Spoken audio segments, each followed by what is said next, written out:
Hello, hello, and welcome again to Scouching Live. It is January 11th, 2024. Still getting used to saying that. If you don't know me, I am Will Scouch, founder and operator of Scouching.ca. Scouching Live is brought to you by Fanatics. You can use our affiliate link below or scan the QR code in the stream window to provide a small kickback to the show on anything you purchase at Fanatics. We're also sponsored by Puck Preps Hockey, where you can get all your NCAA prospect needs, college recruitment needs, CHL entry draft or CHL draft needs across every league in Canada.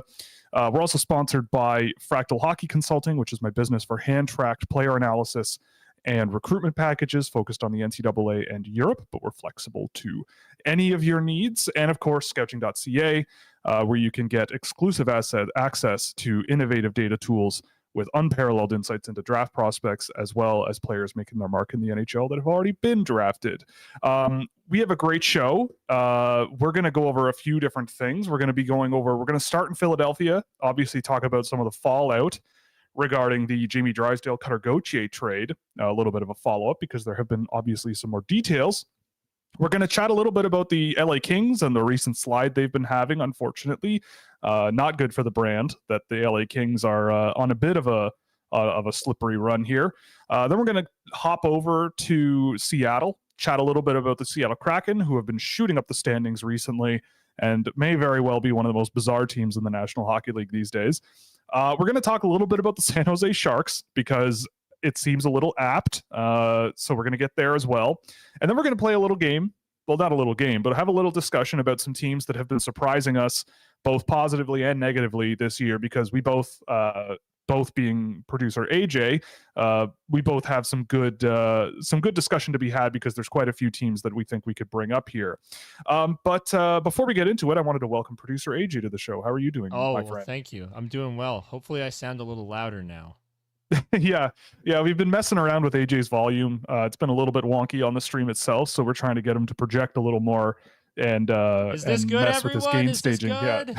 Yeah, there you go. But before we get into the discussions, I guess some quick fire news from the NHL we can go through. Go for it. The biggest thing I think we could just briefly mention is that Connor Bedard will be missing the All-Star game and is missing 6 to 8 weeks with a fractured jaw. So sad. Yeah, it's really sad, especially because that injury, I mean, I know there was a little bit of discussion about, was it dirty or not? I mean, I personally don't see an issue with what happened there. It just was very unfortunate. And Brandon Smith is also a very big boy. And so when Connor Bedard skates directly into a very big boy, bad things could happen. And it just really, really sucks. And it echoes a little bit for me Connor McDavid's rookie season, where he had a very strong first half of the year and was injured for most of the rest of the year. So I don't know. In your view, I'm curious about your thoughts on this then, AJ. If you were voting for a Calder Trophy winner, would him missing, say, 2 months of the season and playing only 60 games and finishing with 60 points, would that affect your willingness to put him on a Calder ballot? Depends. It just completely depends on how much time he's actually going to miss, right? Like, I know there are a lot of Wild fans who think that Brock Faber should be in that discussion, and rightly so. But it's all going to depend on what he does. Like, he'll have the advantage of having a greater sample size to put up good numbers. But we'll see, right? Because Connor Bedard's been incredibly impressive already. Yeah. And I'm just, not excited to not see Connor Bedard on Chicago for a little bit here. But I'm excited to see what he's going to be able to do when he comes back. Right. And also seeing the rosters that Chicago is trotting out night after night is also tough. Just a game in and of itself. Like, that's just a real hootenanny. Because some of these guys I've never even heard of, to be perfectly honest. But anyway, the next bit of news that we just wanted to go over, or at least thing to briefly mention, is last night Jesper Wallstedt, friend of the show in our hearts, got lit up last night, allowing 7 goals to the Dallas Stars. It was sad. Tough start for a guy who all signs point to a great NHL career ahead of him. Obviously, one game isn't everything. There was some chat. Was it us talking on the Discord last night a little bit about why they wouldn't have pulled him? Yes, we had that discussion. Yeah, and you know what? I think with Jesper Wallstedt,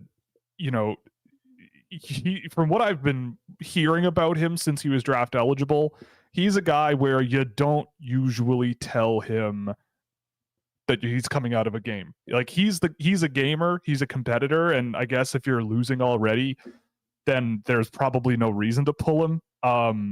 It's his first game. It was a tough one. Couple of those goals I saw, they're probably ones you want to have back, but I'm not super concerned, obviously, Yeah. because it's one game out of what hopefully will be like a 1,000-game career. Yeah, and it takes time to adjust to NHL shooters because these are the most accurate guys out there, right? Like you give them just a tiny bit of space, they're going to be able to put the puck in the back of the net. So you're not going to be able to get away with small positional things that you would even at the SHL, right? So like, Yep. For him, it's going to be an adjustment period, and he's 21 years old. Yeah.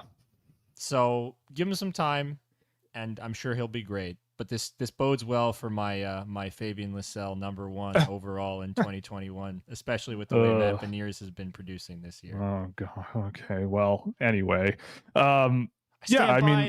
we were talking about last show. We were talking about Marc-Andre Fleury and how rare it is to see a 19-year-old goaltender even come close to the NHL anymore. 21 is even a really, really just young time for a goaltender to get going in the NHL. And I just hope, the only thing is that I would say is a little bit concerning is that the last few goaltenders that have been very, very highly touted that have made NHL debuts relatively really early in their careers, guys like Carter Hart, who else am I thinking of? There was another one that just was in my head and I'm forgetting him. Caden Primo. Caden Primo was a guy that was very highly touted and played in the NHL pretty quickly. Who'd you say? Sorry, Spencer Knight. Spencer Knight's the other one. Just guys who were very young, and again, like we talk about this a lot. When you even from the AHL to the NHL is a big jump. Like the best players in the NHL, not the guys that are bouncing up and down lineups and bouncing up and down in the leagues. It is difficult. It's a tough league, and Jason Robertson is very, very different from playing. Whoever was really good in college 5 years ago in the American Hockey League. But in any case, all the best to Jesper Wallstedt. Can't fault him too much, but that was a tough night. And the other thing we briefly wanted to mention is the Edmonton Oilers, since firing Jay Woodcroft, continue to muscle their way up the standings. It's an 8-game winning streak for them. So, I mean, when you get league average to good goaltending, it's amazing how things can turn around. Oh, yeah. It's kind of hilarious just how much they've really jumped up the standings. And the reason we didn't dedicate this as a full topic, because what are we going to say? Yeah, Connor McDavid's awesome. Stuart Skinner's been better. The Edmonton Oilers are the team we expected them to be, and they're just kind of they were too bad to start the season. Like they played too poorly to what they actually are, and now they're playing too good to what they actually are. So they're coming back to earth in ludicrous ways. It's how regression works. Yes. That's just how it is. Exactly. It's mathematics. But yeah, I mean, I've always loved watching the Edmonton Oilers play just in general. When things are good and when things are bad, they're always an entertaining watch. And I hope that it continues because a guy like Connor McDavid needs to be visible and play in playoff hockey, in my opinion. So we can dive right into our topics, our discussions of the day, if you want to call it. So obviously, the big news of the week is Cutter Gauthier, 5th overall draft pick from just 2 seasons ago, being traded to the Anaheim Ducks for Jamie Drysdale and a 2nd-round draft pick. Drysdale made his debut last night in Philadelphia. Both of us watched. I think I watched most of that game. I was flipping back and forth between that one and the Dallas game, and then I watched some of the. Was it? Am I? You're 100% right. Was it the Coyotes last night? No, Vegas. Vegas. It was Vegas and Colorado. Vegas, Colorado. I think 2 nights ago was Arizona. Yes, mix it all Boston. Up. Yeah. So, in any case, Jamie Drysdale made his debut in Philly, but the first thing I probably want to chat about is the Cutter Gauthier follow-up. I think we mentioned this in the stream on Monday, but there was a tidbit of knowledge posted by a Philadelphia Flyers podcast that supposedly, according to TSN, is linked to the team itself, that was speculating that Kevin Hayes somehow had something to do with this and convincing Cutter Gauthier to just bail on the team. And I mean, we have the clip and we're gonna run it in a sec, but I mean, so AJ, get it prepped up. But It's John already ready. Tortorella, he had some things to say. So let's throw to John Tortorella in the comments he had. Is the guy here that caused Kevin Hayes a problem? Yes. You? Are you kidding me? You think Kevin Hayes is going to do something like that? It pisses me off that you guys throw that around and affect someone's life. No, Kevin Hayes and I had a problem. We couldn't come to an agreement how to play. That's a good man. That's a good man. And what you said is going to stay with him. That's what you guys don't understand. You say something, and you're going to sit there and say you have the right sources. Is that the podcast? Excuse me. Is that silly podcast you guys do? You're back. So yeah. I mean, look, if you're John Tortorella, you have to step up and say something like that, in my opinion. Like, this is a big reason why, especially in these days when word travels so fast and social media is a thing and things can snowball incredibly quickly, you got to be really sure if you're going to spread salacious stuff like that, that it won't get, shoved by the wayside, or at least it won't come back to bite you, because that is scathing, I would say. But that's what John Tortorella does. He's a guy where, love him or hate him, like, he's a passionate guy. Clearly Kevin Hayes, Kevin Hayes himself also had some pretty, I wouldn't say scathing, but certainly very forthright comments about his thoughts on all of this, and how he's basically just calling it all ridiculous, and that the stuff he's had to deal with since then has been out of control. It's crazy, especially, man. yeah, it's just completely insane. And and it's amazing how some offhand sort of comment like that can just send an entire fan base into a panic, into an angry panic.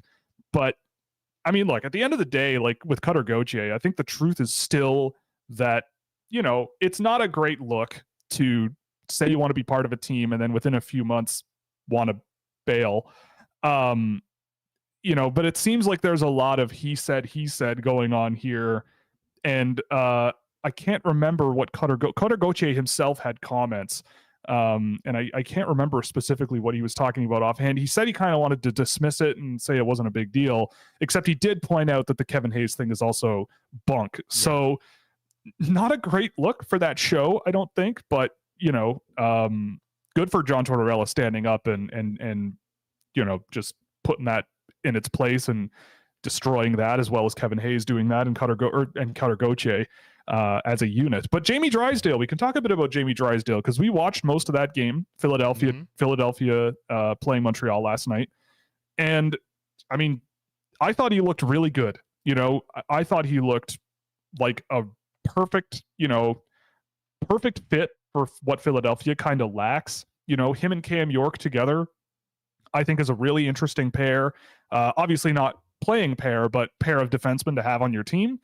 I mean, do you have any impressions of what you saw to Jamie Drysdale last night? He looked like a lot of fun, and a player that I haven't seen. Like, he didn't look like that in Anaheim all that much, from what I remember. I remember hearing him talk about in an interview who he tried to base his game off of, and that was Morgan Riley. And last night I saw a lot more of that than I've ever seen out of him. He was aggressive. He was flying into the offensive zone, and like, he got a power play assist last night, but there were so many chances that he created that looked dangerous. He was a lot of fun and might have been Philly's best player last night, possibly. Like, he was up there for sure in terms of what he was doing. Yeah, he was. I thought he looked really, really good. And I think, again, like, if I've seen Cutter Gauthier play many times, and I just think Jamie Drysdale has all the tools necessary to be a great NHL player. And if he does it in Philadelphia, great. I mean, I think he's a great foil for a lot of the types of players they already have on the team. Guys like Sean Walker, for example, stick out. And like I said, pairing up with him as a 1-2 punch with Cam York, Travis not a Sanheim bad too. Like they oh yeah, Travis Sanheim too. Yeah, they're getting quite a few pretty good defenders now. Like Philly, it looked like it was way further out for them going into the yeah, season, but the return of Sean Couturier has been massive, and he's yep. come back and looked pretty good. Joel Farabee, I think, has been better this year. Owen Tippett has been pretty Morgan good Frost. too. Morgan Yeah, Frost, like these yeah, guys have been much better. yeah, And when Matvey Michkov comes, watch out, man. This team could be really fun. Like they yeah. could be really good in an already loaded Metro division. Yeah, I mean, their draft last year in general was just a banger. I mean, I might have not drafted Oliver Bonk there, but the rest of it I thought was just out of control good. So for Philadelphia, I think they have a lot of positive things to look forward to. Just And remind us who they got. let me just double check because I don't want to be wrong. Yeah. So the 2023 NHL entry draft was Philadelphia. Well, obviously, Matvey so Michkov. Yeah, so they got Michkov at 7, Bonk at 22. Could have had Gavin Brindley. Could have had a number of different players, but you know, Bonk will. The Philadelphia Flyers want guys who play like Flyers. Bonk will play like a Philadelphia Flyer.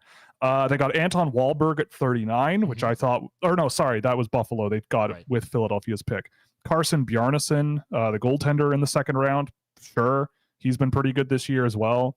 Yegor Zavragin, another goaltender who has been very good back in Russia again this year. Denver Barkey at 95 is, I think, an insanely good pick. I was watching the London Knights the other day, and it boggles my mind that a guy like that not only did not make the Canadian World Junior team this year based on how he plays and what they needed, but just with the Knights, he's looked excellent. They drafted Cole Knubel, who's having a bit of a rough, I would say, freshman season, but he's still a very talented player. You give him some time and see what happens. Alex Chiernik at 120. I loved Alex Chiernik last year, and he's having a great year in Sweden this year. Didn't have the best World Junior, but who cares? He's been playing really well against men. Carter Southern, 135, another solid skating defenseman. Ryan McPherson. I mean, I had a joke with someone about this because I liked his twin brother more. I think his twin brother's name is Dylan. Played for the same team in the GOJHL, which is the, I believe, second tier junior A league in Ontario. So, you know, not a high level of play, but those two guys ran the show last year, and I thought, you know, whatever, we'll see what happens. They're both in Penticton this year and playing pretty well. They drafted Matteo Mann at 199, who is a guy, but that's the 7th round. Like, who cares? But they got a few really good options there and a couple of guys who, if you want guys who play like Flyers, they play like Flyers. So I think they're on the right track. The year before too, like I like Devin Kaplan, and he'll be a good Flyer. Yeah, he's been good. The year before, Philadelphia Flyers, they got Cutter Gauthier, of course. Devin Kaplan, Alex Bump, who is okay, I guess. But yeah, I mean Hunter McDonald, Santeri Solku, and then they drafted Alexis Gendron, who just got sent back to Quebec at 220th overall. And we all know that I'm a big fan of him. So I think the Flyers are on the right path. I mean, I think the Ducks added a great prospect for sure, but based on, I mean, if Drysdale's debut last night is any indication of what's to come, I think he'll fit in just fine.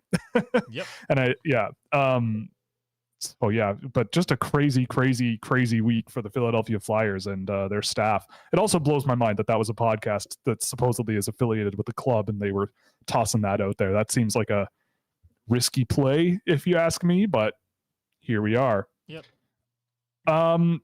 So let's move on. Let's talk a little bit about a team that we notoriously are standing for competing in the playoffs this year, and that's the LA Kings. So the LA Kings are on a 6-game losing streak. Their last win was against the Sharks, a 5-1 win on December 27th. So it's been a while since they have tasted the sweet, sweet nectar of victory. We have in our notes to mention Pierre-Luc Dubois. And Dubois was demoted to the 4th line recently with the Kings. I mean, I've watched quite a bit of the Kings this year, and I think you have too, AJ. A little bit. I think a little less than you, but yeah, I've seen. There's a lot of guys on the Kings that are noticeable this year. I think guys who have played, I think, really well generally. But I Pierre-Luc Dubois to me has not really been one of them. No, I He's don't got think so at all. He's got 7 goals and 9 assists this year in 37 games, which you got to like. I think Gabe Vilardi is outscoring him, and I don't think it's particularly close, It's even though he not. hasn't played a full season, the full season. But I will take a look at what his actual numbers are, but I can tell you right now, it's more than that. yeah, and that's a bit troubling, especially because you could tell that Gabe Vilardi sort of was coming into his own with the LA Kings, and I mean, I can't really recall, but was there a reason the LA Kings traded all that stuff to get Pierre-Luc Dubois, except for we want to get Pierre-Luc Dubois? I don't think so. Yeah, I don't think so either. But I mean, that's hindsight, right? Like, obviously looking in hindsight. And I mean, if you're going to get a 60, 65 point guy who can play center for you in Dubois, then sure, make that deal. If you're a team that wants to contend, go nuts. But he just has not worked out as expected, especially on a team that seems to be doing an extremely good job just driving good results. And he's just kind of falling by the wayside, which is a bit unfortunate. So I've got the stats here for Gabe Vilardi this year.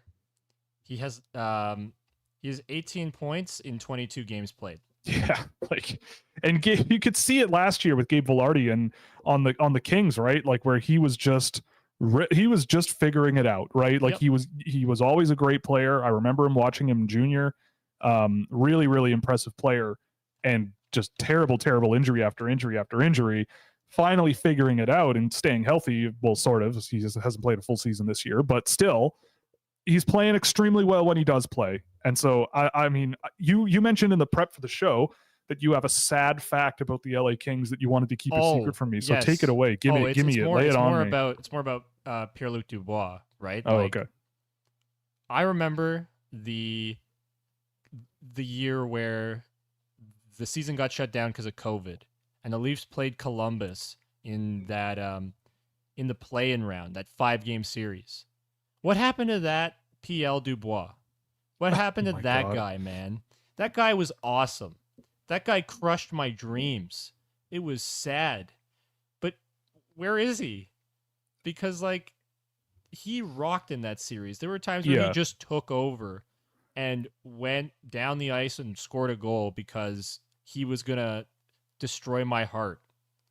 Right. Obviously not for that exact reason, but, like, he was going to end the Leafs season and advance to get destroyed by the Tampa Bay Lightning.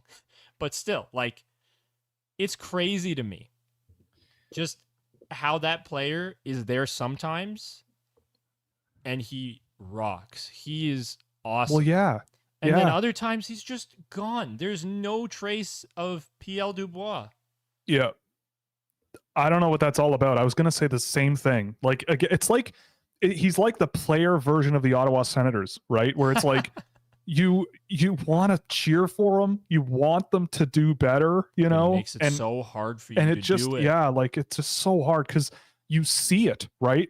You see it once in a while. You saw it with the Jets once in a while. You saw it with Columbus once in a while, where you're like, okay, yeah, like, especially earlier in his career, you're like, this guy really can play at both ends of the ice, and just, you know, a big, strong, skilled guy. But then, yeah, like, if he's not around, he's really not around, and it lasts a long time.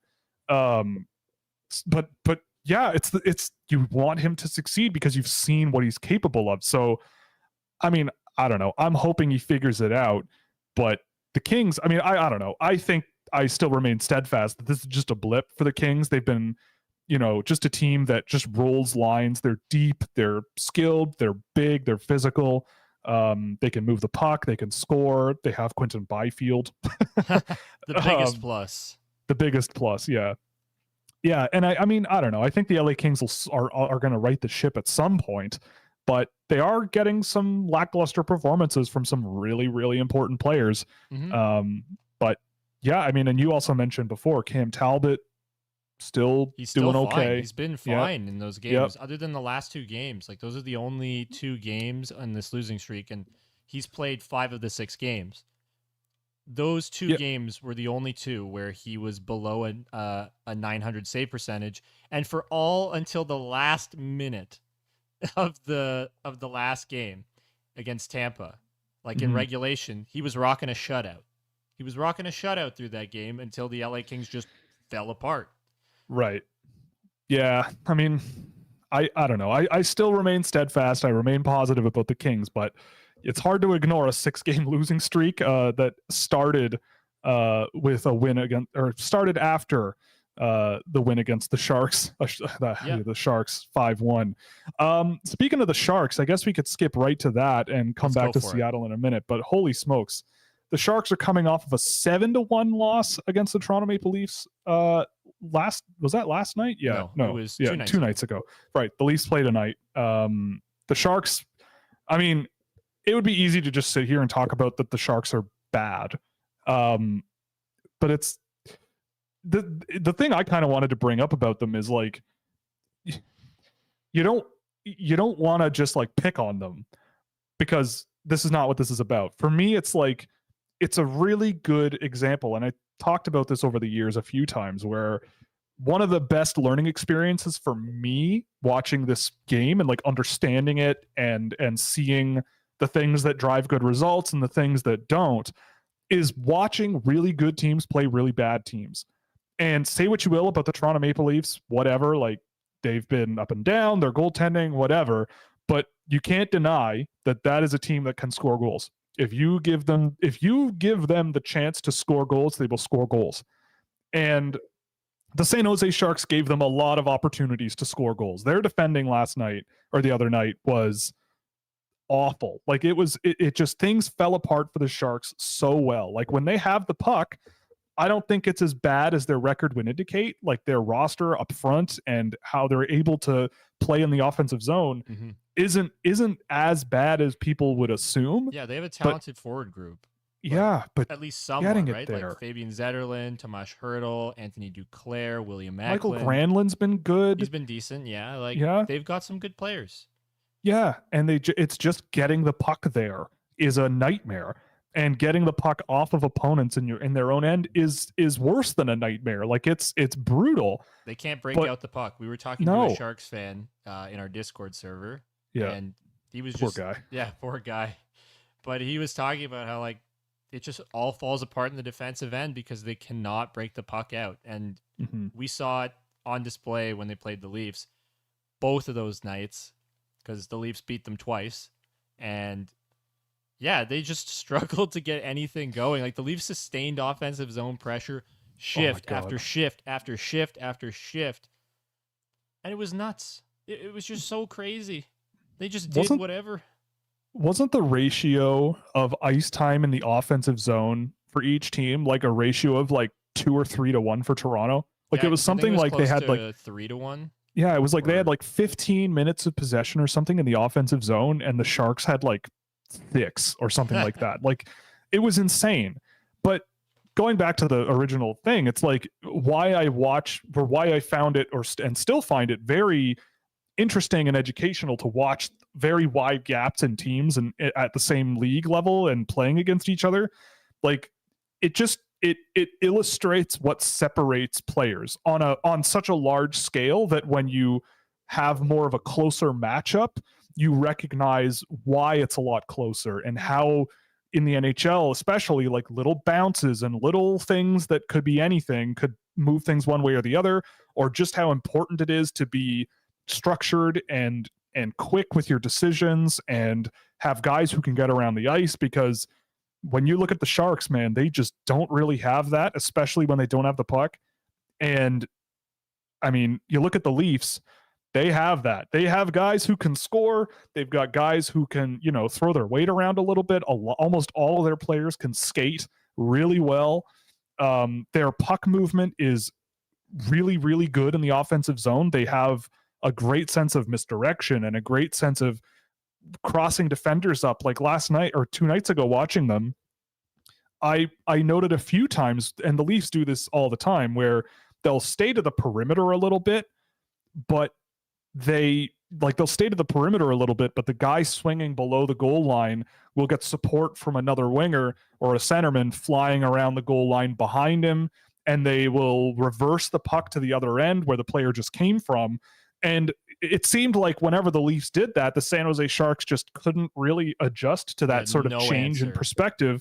And then the Leafs would just throw it out in front of the net and get a scoring chance. And it was just time after time after time.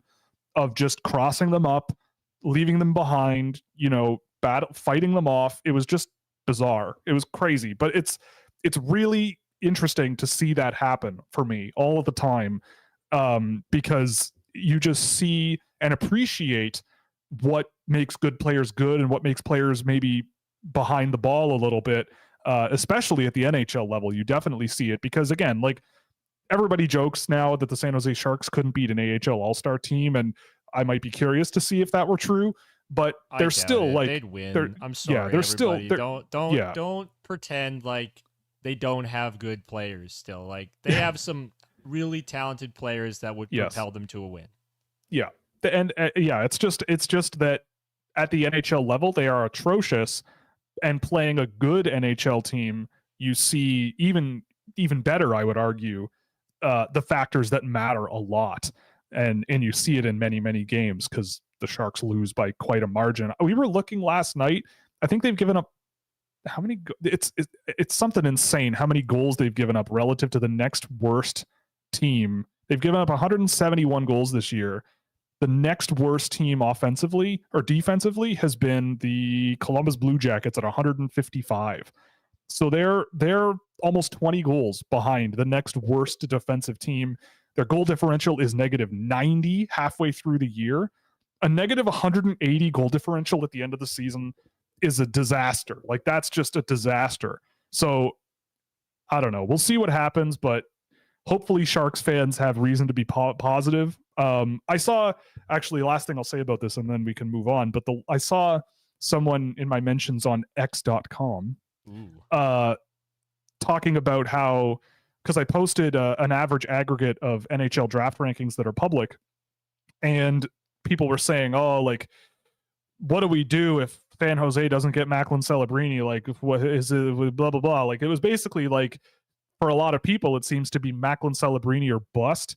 And my draft rankings are going to come out at the end of the month. I will tell you right now, don't worry. Like, if you don't get the first overall pick this year for whatever reason, like, you're going to end up with a good player. If you play your cards right, in terms of my opinion, I get the feeling that even if they're picking third, then I feel like San Jose will turn out just fine, because there's a lot of quite good players available this year that San Jose could absorb into their program. But I don't know. If you have any final thoughts about the Sharks, fire away before we move on to Seattle. I just want to see them do a little better. To me, I grew up with the Sharks being awesome. Like, I think the first season I really got into hockey was the year that Jonathan Chichu had that ridiculous goal scoring season, right? Yeah. And so I remember the Sharks being a wagon my whole life. So for me, as a guy who outside, like, I've always had a soft spot for the Sharks because they've got an awesome color scheme and logo. Yeah. I always want to see that team do well. They're my favorite California team. I'll just say that.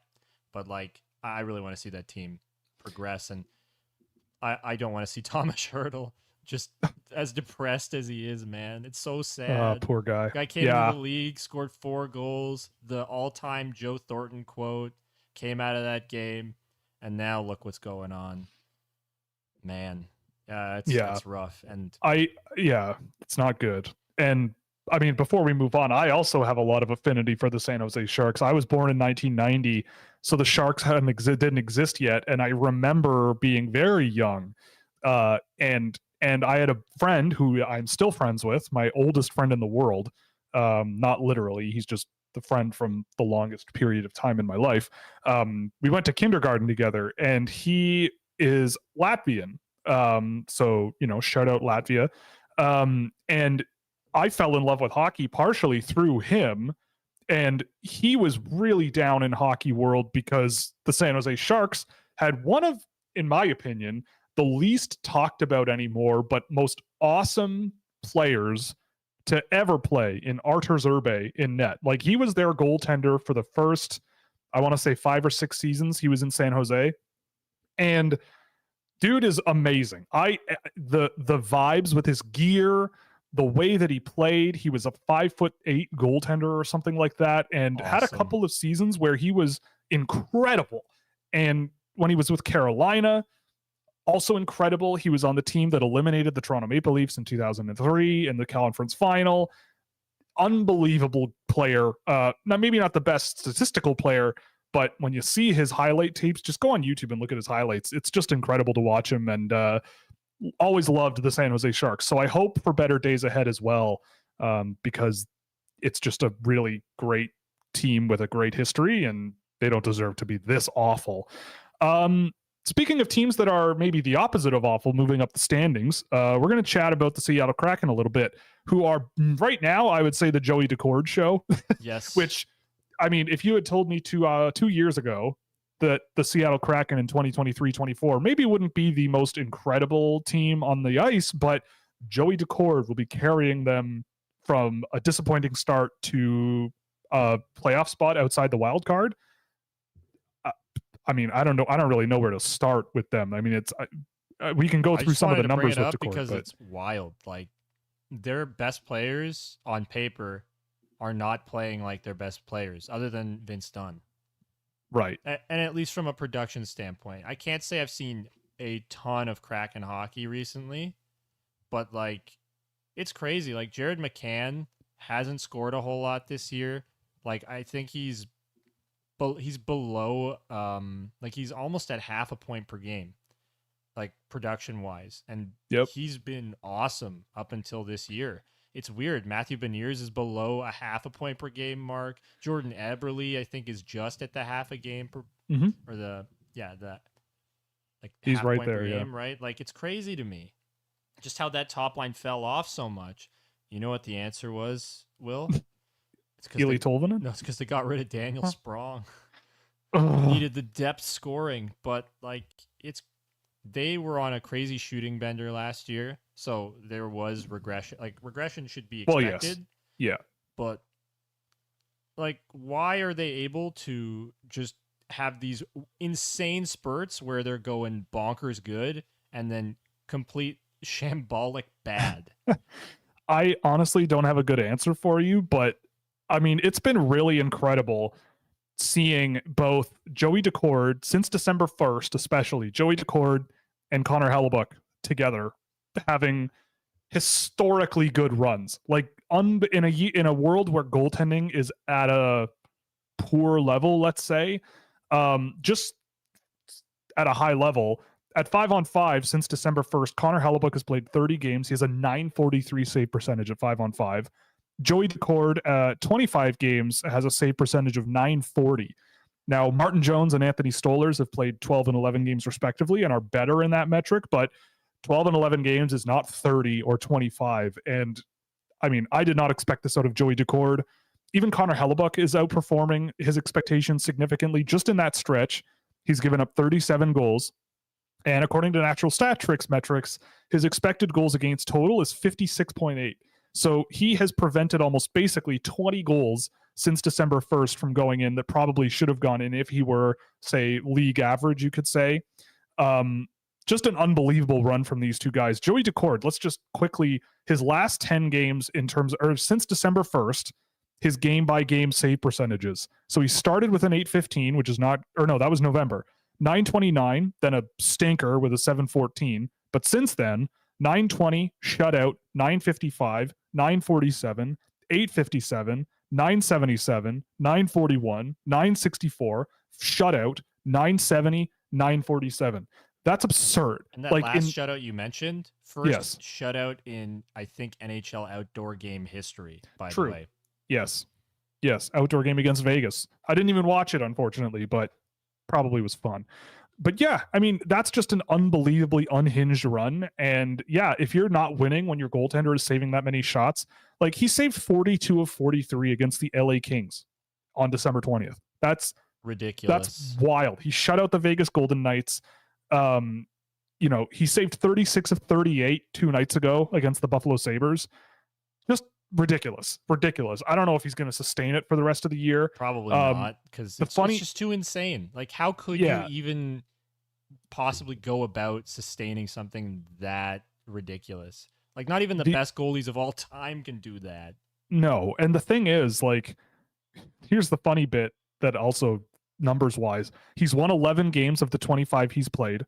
So he's 11 wins with 5 regulation losses and 8 overtime or shootout losses. So I mean, he's been losing more than he wins, but he certainly is doing what he can. And 6 of those wins have come since December 20th because they're on a 6-game winning streak. So, I mean, the Seattle Kraken are a team where I think they're also a sort of success by committee style team. They've got a lot of 7-game winning streak. Is it a 7-game winning streak? Yes, but okay. like most of those games have been win by 1 goal, except Right. for the ones in 2024. They've only played 3 games in 2024, and they've won all those games by 3 goals.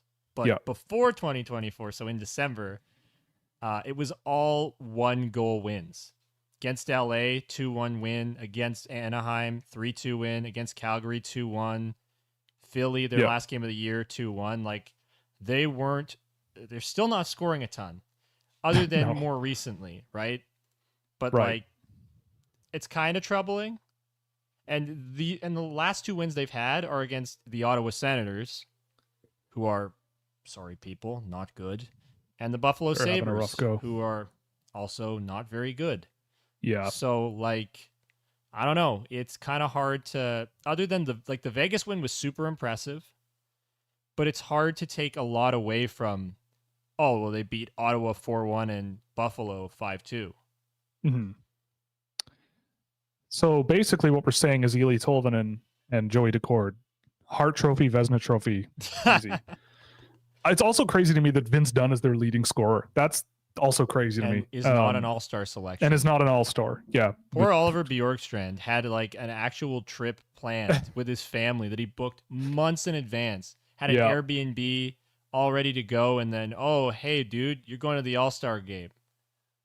That's not even first world problems. That's like, what's even more crazy than that? It's like, I am a professional athlete with probably a luxury vacation planned with my family, but I'm so good at my sport that I'm being recognized by the league, playing with all the other guys that are the best at this sport in the league, and I have to cancel my luxury vacation. Not saying I don't empathize. I would probably hate to do that myself, but it's just kind of funny. 1% problems. 0.01% problems, more like. Yeah, that's true. 0.00001%. But any case, fun for the Seattle Kraken though. They're doing the thing, and Joey Decord is somehow doing his thing. So let's have a little chat. Surprising teams, on both ends of the spectrum. We just kind of cross section halfway. Next week we want to do midseason awards and such like that. But right now, high level.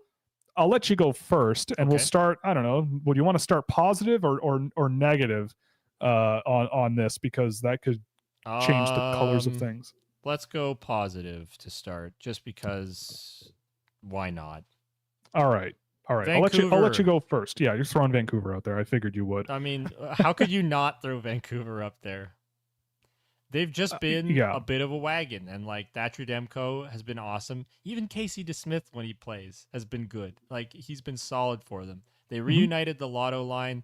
That's been awesome, especially for Elias Pettersson's fantasy value. It's been awesome because he's just scoring like crazy. But besides that, like, Vancouver is an example of a team where you have to believe in your star players. And once you surround them with the right pieces, they'll be able to do good things. And this is what we keep saying about Ottawa, right?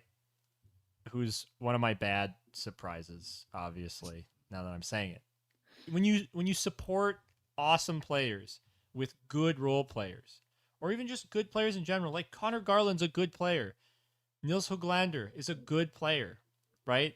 They brought in Philip Hronek, who's a good player. Yep. Look at how much better the Vancouver Canucks are. And obviously Thatcher Demko was not that great last year, at least for a good stretch of it. And he's been recovering from a hip injury over the past couple of years. And it seems like things have gone back to normal for him. And he's just playing out of his mind. Mm-hmm. But that team has so much talent. They're just a ton of fun to watch. And I've been pleasantly surprised and very happy for the Canucks, especially for Elias Pettersson and Quinn Hughes. Those guys just rock. So that's the team that surprised me in a good way. And I don't think it's a very controversial take. Very cold. They were number one on my list too. Yeah. But I'll let you go now with if you have another one potentially. I do. I cheated. I wrote down a couple, to be perfectly That's honest. But I fine. agree with you. More Vancouver talking was team points. number one. Yeah, Vancouver has been just amazing to watch. I mean, I still have a hard time believing it's going to remain this good for the rest of the year. But boy, that top unit is just flying. They're on all cylinders. I don't know what Rick Tocchet is putting in their breakfast cereal, but it's a heck of a time. I mean, Dakota Joshua, former Toronto Maple Leaf legend, Dakota Joshua with 20 points in 40 games this year. Like, who is that? Who is this guy? And they're sitting here with Andrei Kuzmenko in the press box once in a while, which it's just crazy how things are working out for them. It just, I don't understand it, but all the more power to them. So Dakota Joshua has more points in 40 games than Matthew Beniers, is what you're saying. Yep. Pierre-Luc Dubois. Yep. Exactly. Oh boy, the NHL is crazy. The NHL is sometimes every year there's just insane stuff that happens. It's unbelievable. I'm going to throw Arizona out there. The Arizona Coyotes. You're surprised by Arizona? I wasn't. Well, I didn't think they were going to be a team that like could strongly compete for a playoff spot. I thought they were going to be, because like they were last season to a lot of people, they were an embarrassment to the National Hockey League in so many ways. Yeah. I mean, I was turned more in favor of the Arizona Coyotes in general, visiting some family in Arizona last February. And I went to an ASU game and had just a hootenanny of a time at Mullet Arena on ASU campus. It was a ton of fun.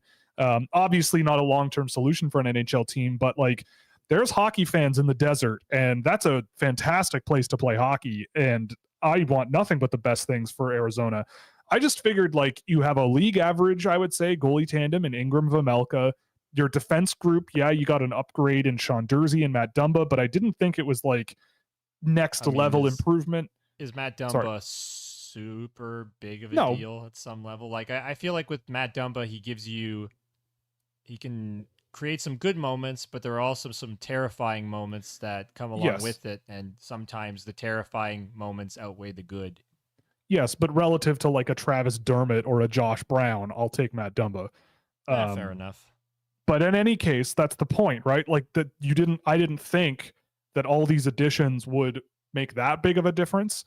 But you also see just like how, I wouldn't say deep, it's almost like the Seattle Kraken, where they've got guys who up and down the lineup can play. Like they're not going to dominate a game, but they can play. Guys like Michelli, guys like Keller, guys like Kerfoot, guys like Hayton. Logan Cooley has looked pretty good in spots. Jason Zucker has looked pretty good. Nick Schmaltz is great. They just have a lot of really good players. Michael Carcone has done what he does. He's a quick goal scoring guy, just a buzzsaw of a player. So the Arizona Coyotes to me are one where it's like, I mean, are they going to make the playoffs? I'm not 100% sure. It might be a little tight. Right now, they're to make the playoffs. They're right in contention, right there.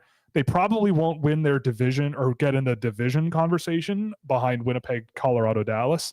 But they could fight their way through the Seattle Kraken, Nashville Predators, Edmonton Oilers. I'm not so sure about. Yeah, I don't think they'll surpass the Oilers. But if that last one. If that last wild card spot comes down to the wire and the Coyotes get it, I mean, yeah, like that's a really pleasantly surprising season. Like they've allowed 117 goals this year, which is lower than Colorado and Dallas, right there with Vegas, Edmonton. So they're in decent company, at least defensively and stopping pucks. So if their offense kind of starts clicking a little bit more, I certainly put them in the category of a surprising team for this season for sure. Yeah, I guess I just kind of expected them to be a team that was going to surprise everybody, and I wasn't surprised by it. So that's. But did you expect them to be better at this point in the year than St. Louis, Calgary, Minnesota? Let's see who else they've got. Louis, 42 points. I think so. Like Buffalo. Better than Buffalo, maybe. I possibly like with Buffalo's kind of another disappointing team this year. Yeah. But like I also looked at the Western Conference and thought, well, it's easier. Also true. Yeah. So I That's don't fair. think it really, because like you see the East and just like we looked at the Metro today, and the teams it's a log jam. The rest of the season for the Eastern Conference is going to be absolutely bananas. It's going to be crazy This is going to be possibly the closest race in the Eastern Conference. in a very long time. The Very long differential time. between 7th and 3rd in the Metropolitan Division is just it's small. I'm going to pull it up. It's 5 points, I Yeah. think. Yeah, that's crazy. That's ridiculous. It's crazy. I mean, maybe things separate a little bit more over the course of the rest of the season. Like Washington is probably not going to sustain what they're doing. Pittsburgh, I think, could regress positively a little bit. Who knows what's going to happen with Detroit? But Detroit, Yes. is that it? Yes, Yep. Detroit. You and Sorry, Elliot I don't want to. Friedman are the only two Yeah. people. It's funny because he was also corrected about the same thing on Yep. the 32 Thoughts podcast. And unlike you, because you're a chicken, he doubled down. Thanks. But yeah, the rest of the year for that division is going to be awesome, and I'll be watching it closely. The only other team I wrote down for this was Winnipeg. I didn't think they were going to be this good, but That's a good one. They are excellent, and Connor Hellebuck has been playing out of his goddamn mind all season long, like more so than he usually does, which is crazy. Yeah, I should have wrote Winnipeg down. But Winnipeg is in that group, I think, too. But the rest, I think, seems to be somewhat. There's a lot more that we could talk about on the surprises that are on the negative side, in my view. I think there's a lot of teams that I think have sort of underperformed. I mean, I don't know if you want to start it off or let me take it, but we might say the same team because usually you start, so I'm going to to go first. I've been a little disappointed with New Jersey, and I know there's been a lot of injury problems that they've dealt with. Jack Hughes is out again now. Yep, that sucks. Their goaltending has been pretty bad at times this year. Like they really need an upgrade. I think of all the teams that have actually needed an upgrade at goalie, they're really number one on the list. Yeah. Like there was a time where I envisioned the Winnipeg Jets selling off Mark Scheifele and Connor Hellebuck before they extended. And I thought, oh man, what if New Jersey goes and gets Connor Hellebuck? Oh God. They're going to be the best. They could be the best team in the league. Like that thought crossed my mind. So you're probably not that far off. So the fact that they are sitting outside of a playoff spot at this point, we're about halfway through the season. Jack Hughes is missing time again. Timo Meier is now missing time again. Dougie Hamilton's out. Like they've been a hospital. Don't get me wrong. They've been filled with injuries, but it doesn't take away from the level of disappointment I have because I really believed in that team. Yes. I put them up as like a true contender after last year. I was ready to see them take that next step. I was just worried about what the goaltending would be like. And I've seen teams win with goaltenders who have been suboptimal. Like Colorado won when Darcy Kemper was playing with one eye. It can be done. You can do it. But with all the injuries they've sustained this year, they just haven't been able to actually find ways to win consistently, and that's been the problem. Yeah, I would agree. I had New Jersey on my list as well. I think with New Jersey, it's just so tough. Like, I agree. Like, it's not that they're bad, right? Like, the reason they're on my list is not because they're bad. It's because I want them to succeed. And that seems to be a bit of a common thread with a few of the teams that I wrote down. Yep. But it's like I was on the Pucks and Pitchforks podcast last night. Shout out to them for having me on. Thank you very much. And we were chatting about this a little bit too. It's like, because there was a little bit of talk about the trade deadline and like the strategy for the Devils going into it and like what's out there and what they might be able to do. And we were talking a little bit about Seamus Casey and Lenny Habinaho and how if there's a deal to be made that could make a huge difference for this team and add another big name, then what's the chance of someone like those guys being involved, which we're not going to talk about that right now. It's a speculation anyway, but it's a team. If I were running the New Jersey Devils, like I certainly wouldn't count this season so far as like a loss. I would expect this season down the stretch to be better. I would hope, because I think that this team could regress positively, but they have the pieces in the system to make somewhat of a decent move to shore up their positioning. And if there is a case to be made for a team that might be on the perimeter or on the periphery of the playoffs and trying to get in, to make a move to sort of push that direction, I think New Jersey is one of them. Oh, 100%. Because yeah, like they're a team that deserves it. They're a team that should be in there.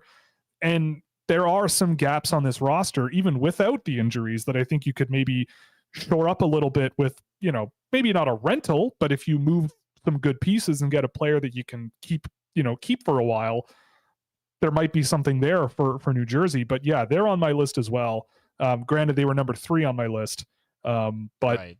They were there. And yeah, I mean, I just hope that, and I hope and I think that the next half of the season will be a pretty interesting one. I think one of the bigger things with them too, like Timo Meier, other than when he had been good in his last couple of games before he got hurt again, has just not been who we've expected him to be.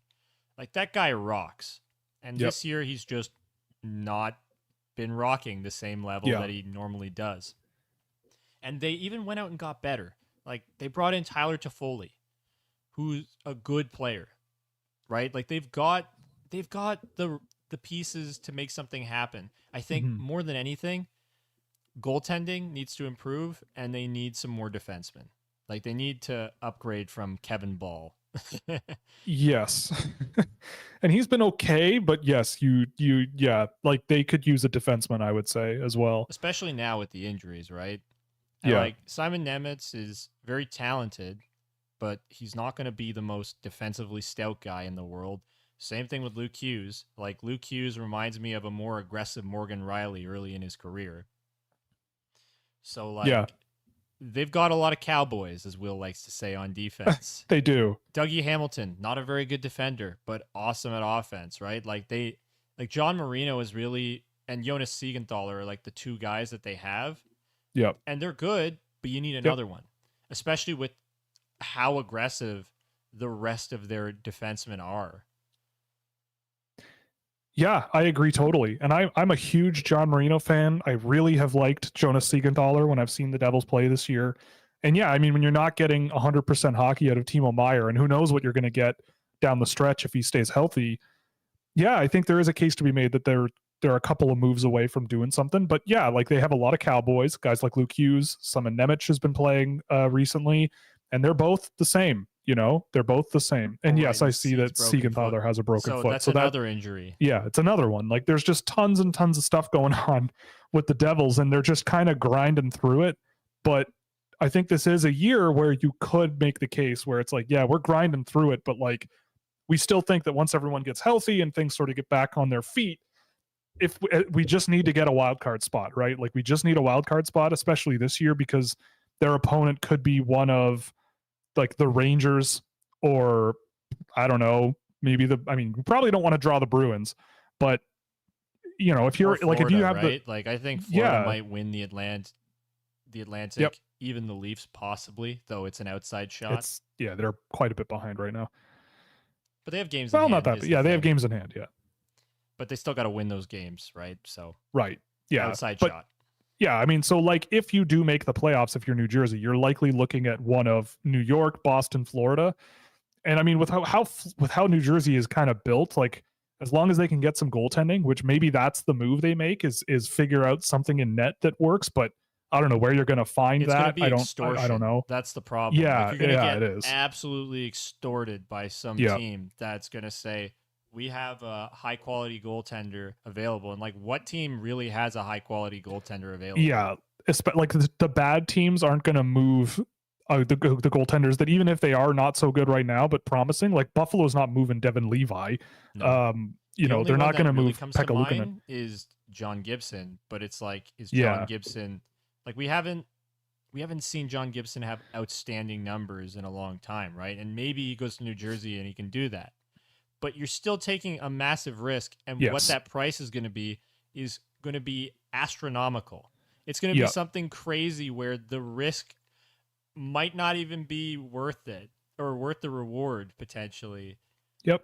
Because like you'll probably have to give up some really nice pieces. Like I wouldn't be surprised if one of the first things they ask about is, so what about Simon Nemitz? And then the entire 2022 top 5 can get traded. Yeah. Oh gosh. Yeah. Well, yeah. I mean, I think the Devils are a perfectly acceptable answer there. Just for positive reasons as well, right? Like, I don't enjoy when teams are not performing. But I'm going to throw the Ottawa Senators in there for the exact same reason as New Jersey. I did not think for a millisecond that the Ottawa Senators were going to be the, what is it in points percentage? The 4th worst team in the league. And the only teams below a 400 point percentage right now is Ottawa, Anaheim, Chicago, and San Jose. That is, for a team that is in Ottawa's position, you can't be there. You just can't. They're the worst team in the East. They're the worst team in the East by a wide margin, by 7 points. Now, granted, they have 6 games in hand on Columbus, so that could change very easily. But I mean, at this points percentage rate, they're way behind. And I mean, I don't know. I look at the Ottawa Senators and see a very good example of flawed modern hockey thinking, where yes, they've got some skill. They've got the guys who can score, guys like Claude Giroux, guys like Tim Stützle, guys like Brady Tkachuk. You know, they've got Josh Norris, Drake Batherson. They've got guy after guy after guy who in the NHL today should be scoring goals, and they are. And Tarasenko too. Yeah, they've got Tarasenko. Like on paper, there's no reason why the Ottawa Senators should be where they are. They have the 3rd least goals for. Granted, again, not per game, and they have games in hand, but they're at 119 goals total over the course of the season. Even the best wildcard team, the best 2 wildcard teams are at least 20 goals ahead. So Ottawa would have to score 5 goals in the next 4 games to catch up to someone like Detroit or Tampa Bay. And that's without conceding, right? And that's without conceding any. Well, that's just goals for, right? Just goals for, okay.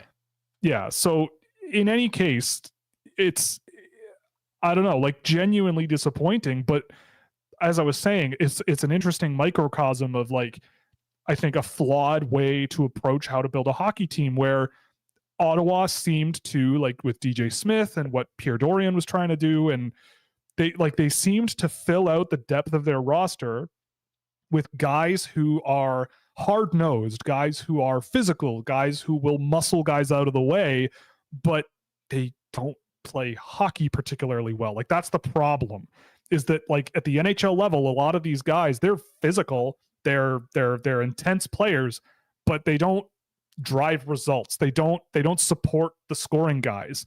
You know, it's like if the Toronto Maple Leafs aren't getting points from their big guys, a lot of the time they lose. A lot of the times they are not in games because they just don't have as much scoring depth as they really need. And the Ottawa Senators are that, but also with their defense. Like a lot of their defensemen, not all of them, they got a couple really good ones. Like Jake they got a couple of really good, yeah. Jacob Chikrin's good. Thomas Chabot is really good. Yeah. You know, and they're haves and have not. They're have and have nots though. Like the guys that aren't part of that group, just it's really not great, and their goaltending still just is not there. But I didn't think Jonas Korpisalo was going to be like this, right? Like there's just so much where it's like, okay, maybe they weren't going to for sure make the playoffs, but it wasn't going to be this. I don't know. It's really hard to slice it any other way. But again, talked about it a lot, where it's a cultural thing. Like the way that organization has been run for a long time is just been a massive problem, and it's going to take some time to heal. Like on paper, this team should be way better than they are. They should be around like 5th in the Atlantic. Like they should be, not that they're as good as Tampa, because they're not, but like they should probably be the 5th best team in the Atlantic. That's where I had them penciled in this year. And I still believe that. But I think a lot of it too has to do with just how that team has been run for so long. And it's at no fault of the current ownership and Steve Staios, right? Like as general manager, no fault of their own. But it's going to take some time for that to dissipate and for them to begin the healing process. Yeah. And become a more legitimate organization. Right. Or It's not just legitimate, but properly fleshed maintained, out. right? Yeah. Because they're a It's legitimate organization. yeah, it's crazy to me. Like I'm just looking at the points percentage in the wild card in the East. The New Jersey Devils, Washington Capitals, and New York Islanders have I would say are basically tied.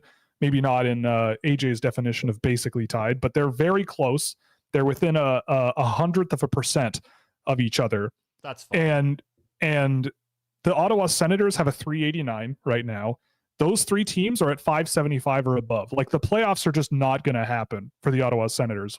Like they're 20% behind everyone else that is in the wild that are likely to earn themselves a wild card spot. It's just crazy. But I mean, yeah, I do remain hopeful because there are good players with Ottawa. The thing I saw today that, I mean, it's starting to plant the seed in my brain of maybe things are maybe going to be a bit better, but still problematic, is that Michael Andlauer seems to just be filling the Ottawa Senators staff with Hamilton Bulldogs guys. Like he's hired the Bulldogs analytics guy and Sean Tierney. Shout out to Sean Tierney, by the way, very smart guy. But they hired the Bulldogs GM at the time, who is now the GM of the Ottawa Senators. That didn't take very long. And now they're talking about hiring John Gruden from the Toronto Marlies, who I believe was a Hamilton Bulldogs coach. So it's like when situations like this happen, where you have an owner coming in and then just fills the team with guys that they know and have worked with prior. Like, look, the NHL is not the OHL. It's just not. The stakes are completely different. But, and I guess if you know what you're doing, if it works, I can't say it won't.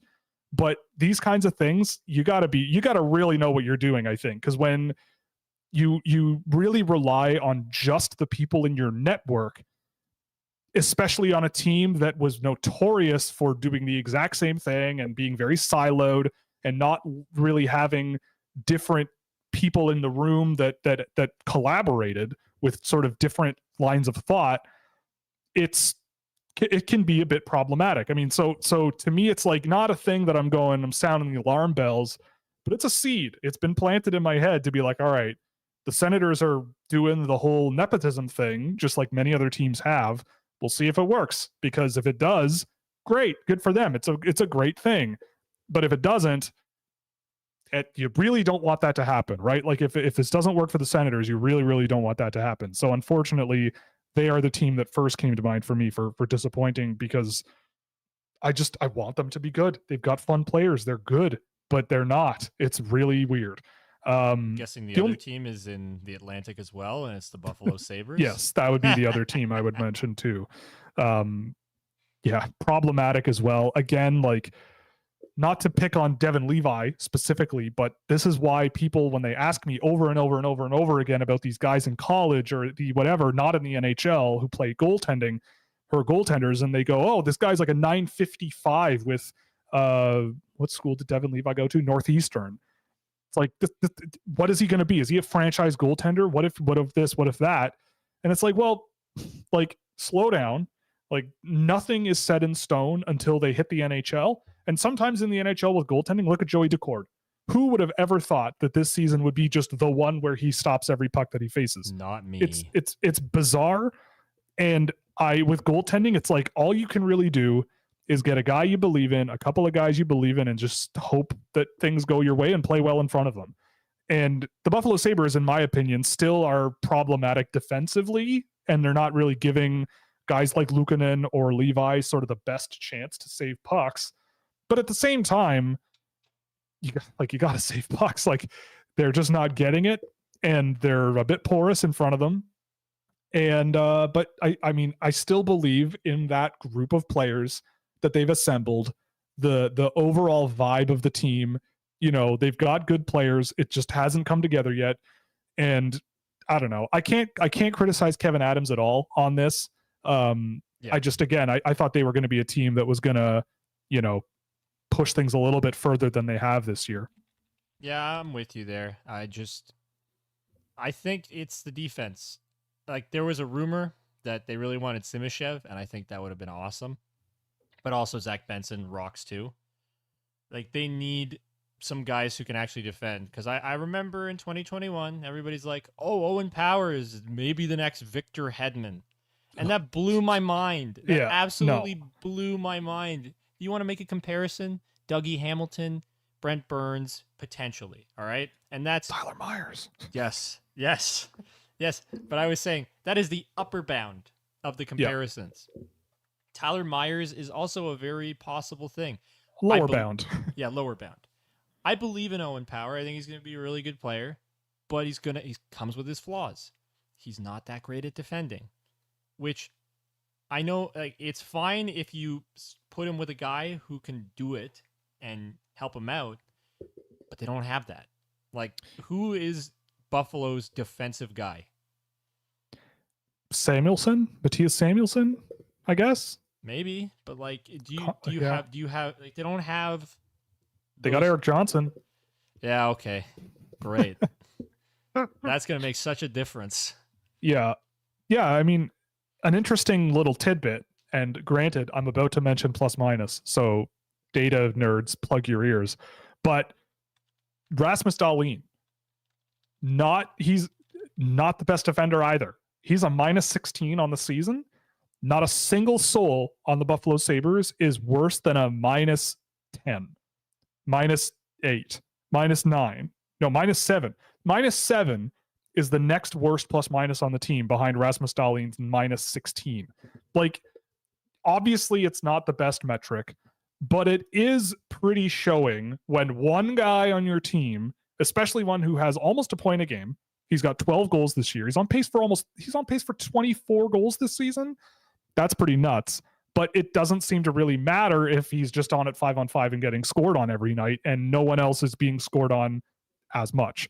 So I don't know. It's very weird what's going on there. But yeah, I mean, I think they're a couple of pieces away, especially defensively, to being really something. So we'll see what happens. But yeah, they were the other team that I had down on my list for sure.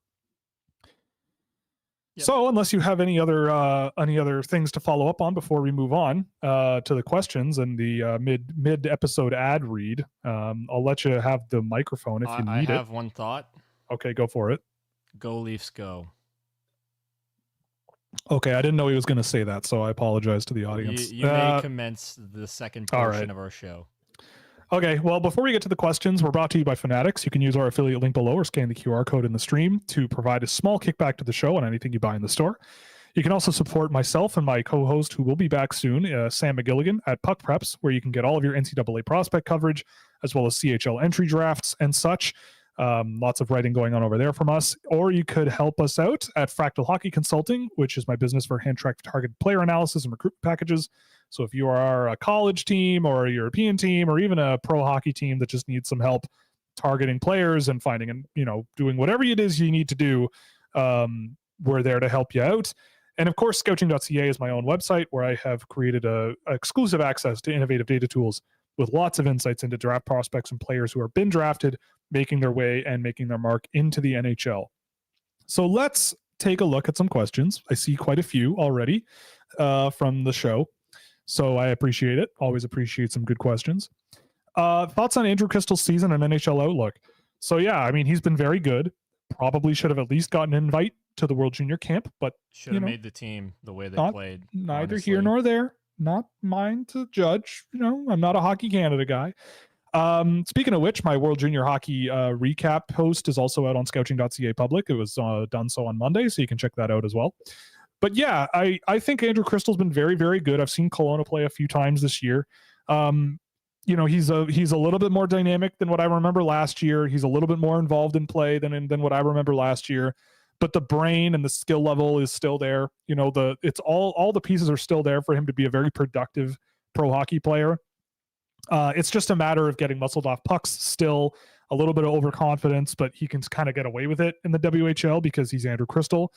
Yeah, I think he's been playing really well, having a really constructive +1 season. Do I think he's an NHLer next year? Probably not. But again, I wish he could play in the AHL next year because, what's he going to do in the WHL next year? It's just not really going to benefit him, I don't think. I have the answer. It's dance the pants off of every other WHL defender out there. That's it. Yeah. I mean, I don't know. Could he get a cup of coffee and see what he can do if he plays in the NHL next year? Maybe, but I wouldn't expect it, just based on his play style and where his shortcomings are. Again, shortcomings, short.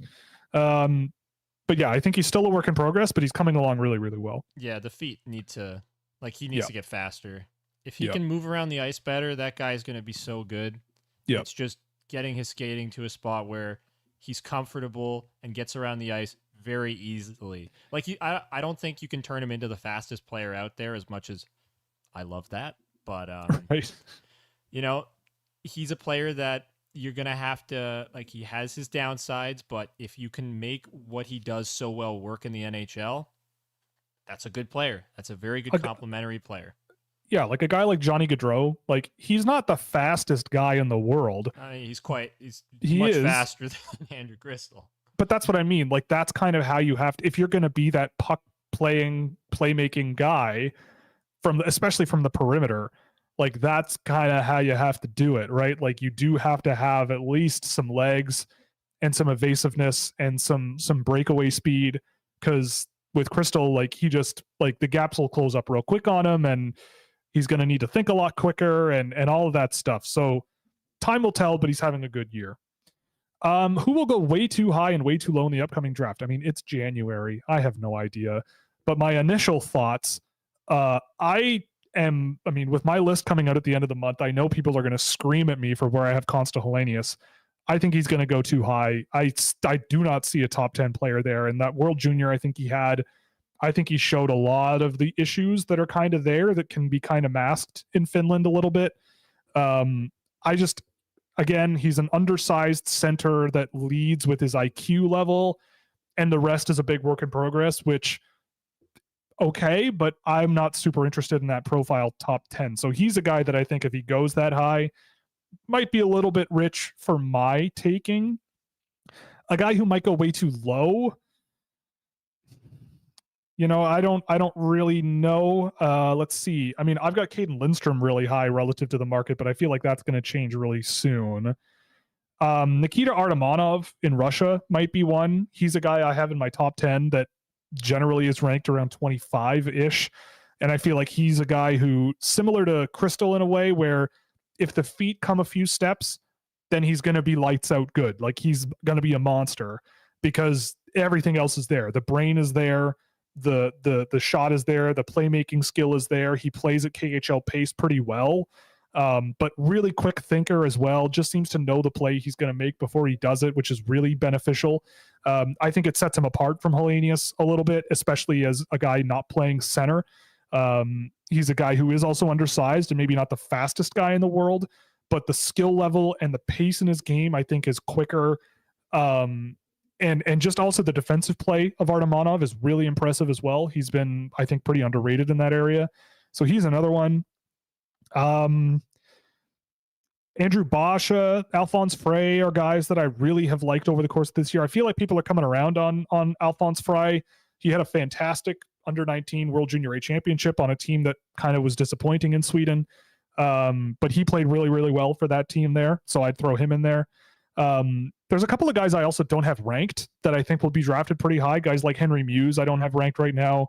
Leo Sully and Wallenius, a teammate of Alphonse Frey. I don't have him ranked. EJ Emery is another guy I don't have ranked that I think will go quite high. And the last one seems to be Tarek Parasak, who I do not have ranked either. These guys will probably be drafted much higher than I probably would take them. But they're just not my jam. They're guys that are just not my jam relative to what I've seen in the draft. So those are some answers for you, at least for me and how I feel on January 11th. January 18th, I probably will feel completely different. Brad Lambert. Ooh, a Brad Lambert question. Brad Lambert was named an AHL All-Star. Damn right he was. And is producing at a similar clip to Perfetti in his own D+2 season while being on an objectively worse team. Does this make him a legit blue chip guy again? He never wasn't. He never wasn't. Exactly. There's your answer. He never wasn't. It just, I tried to scream it as loud as I possibly could, that so much of his issues were around him and not him.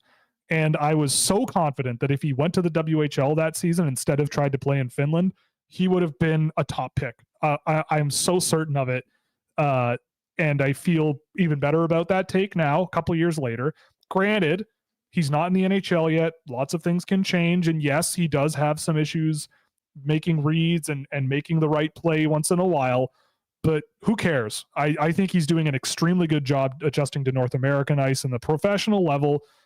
And to see him as an AHL All-Star is a great sort of a great thing to put, a great bullet point for a resume. So hopefully he's either a Jet next season or for the playoffs this year, he steps in a little bit. I don't know. But yeah, I'm looking forward to seeing what happens with Brad Lambert. But in terms of him being a legit blue chip guy, he never wasn't one, I would say. And I tried to preach that at Dauber as much as I could as well, but E2 would not listen. What a moron. Nah, I understand. No. But I just love Brad Lambert, man.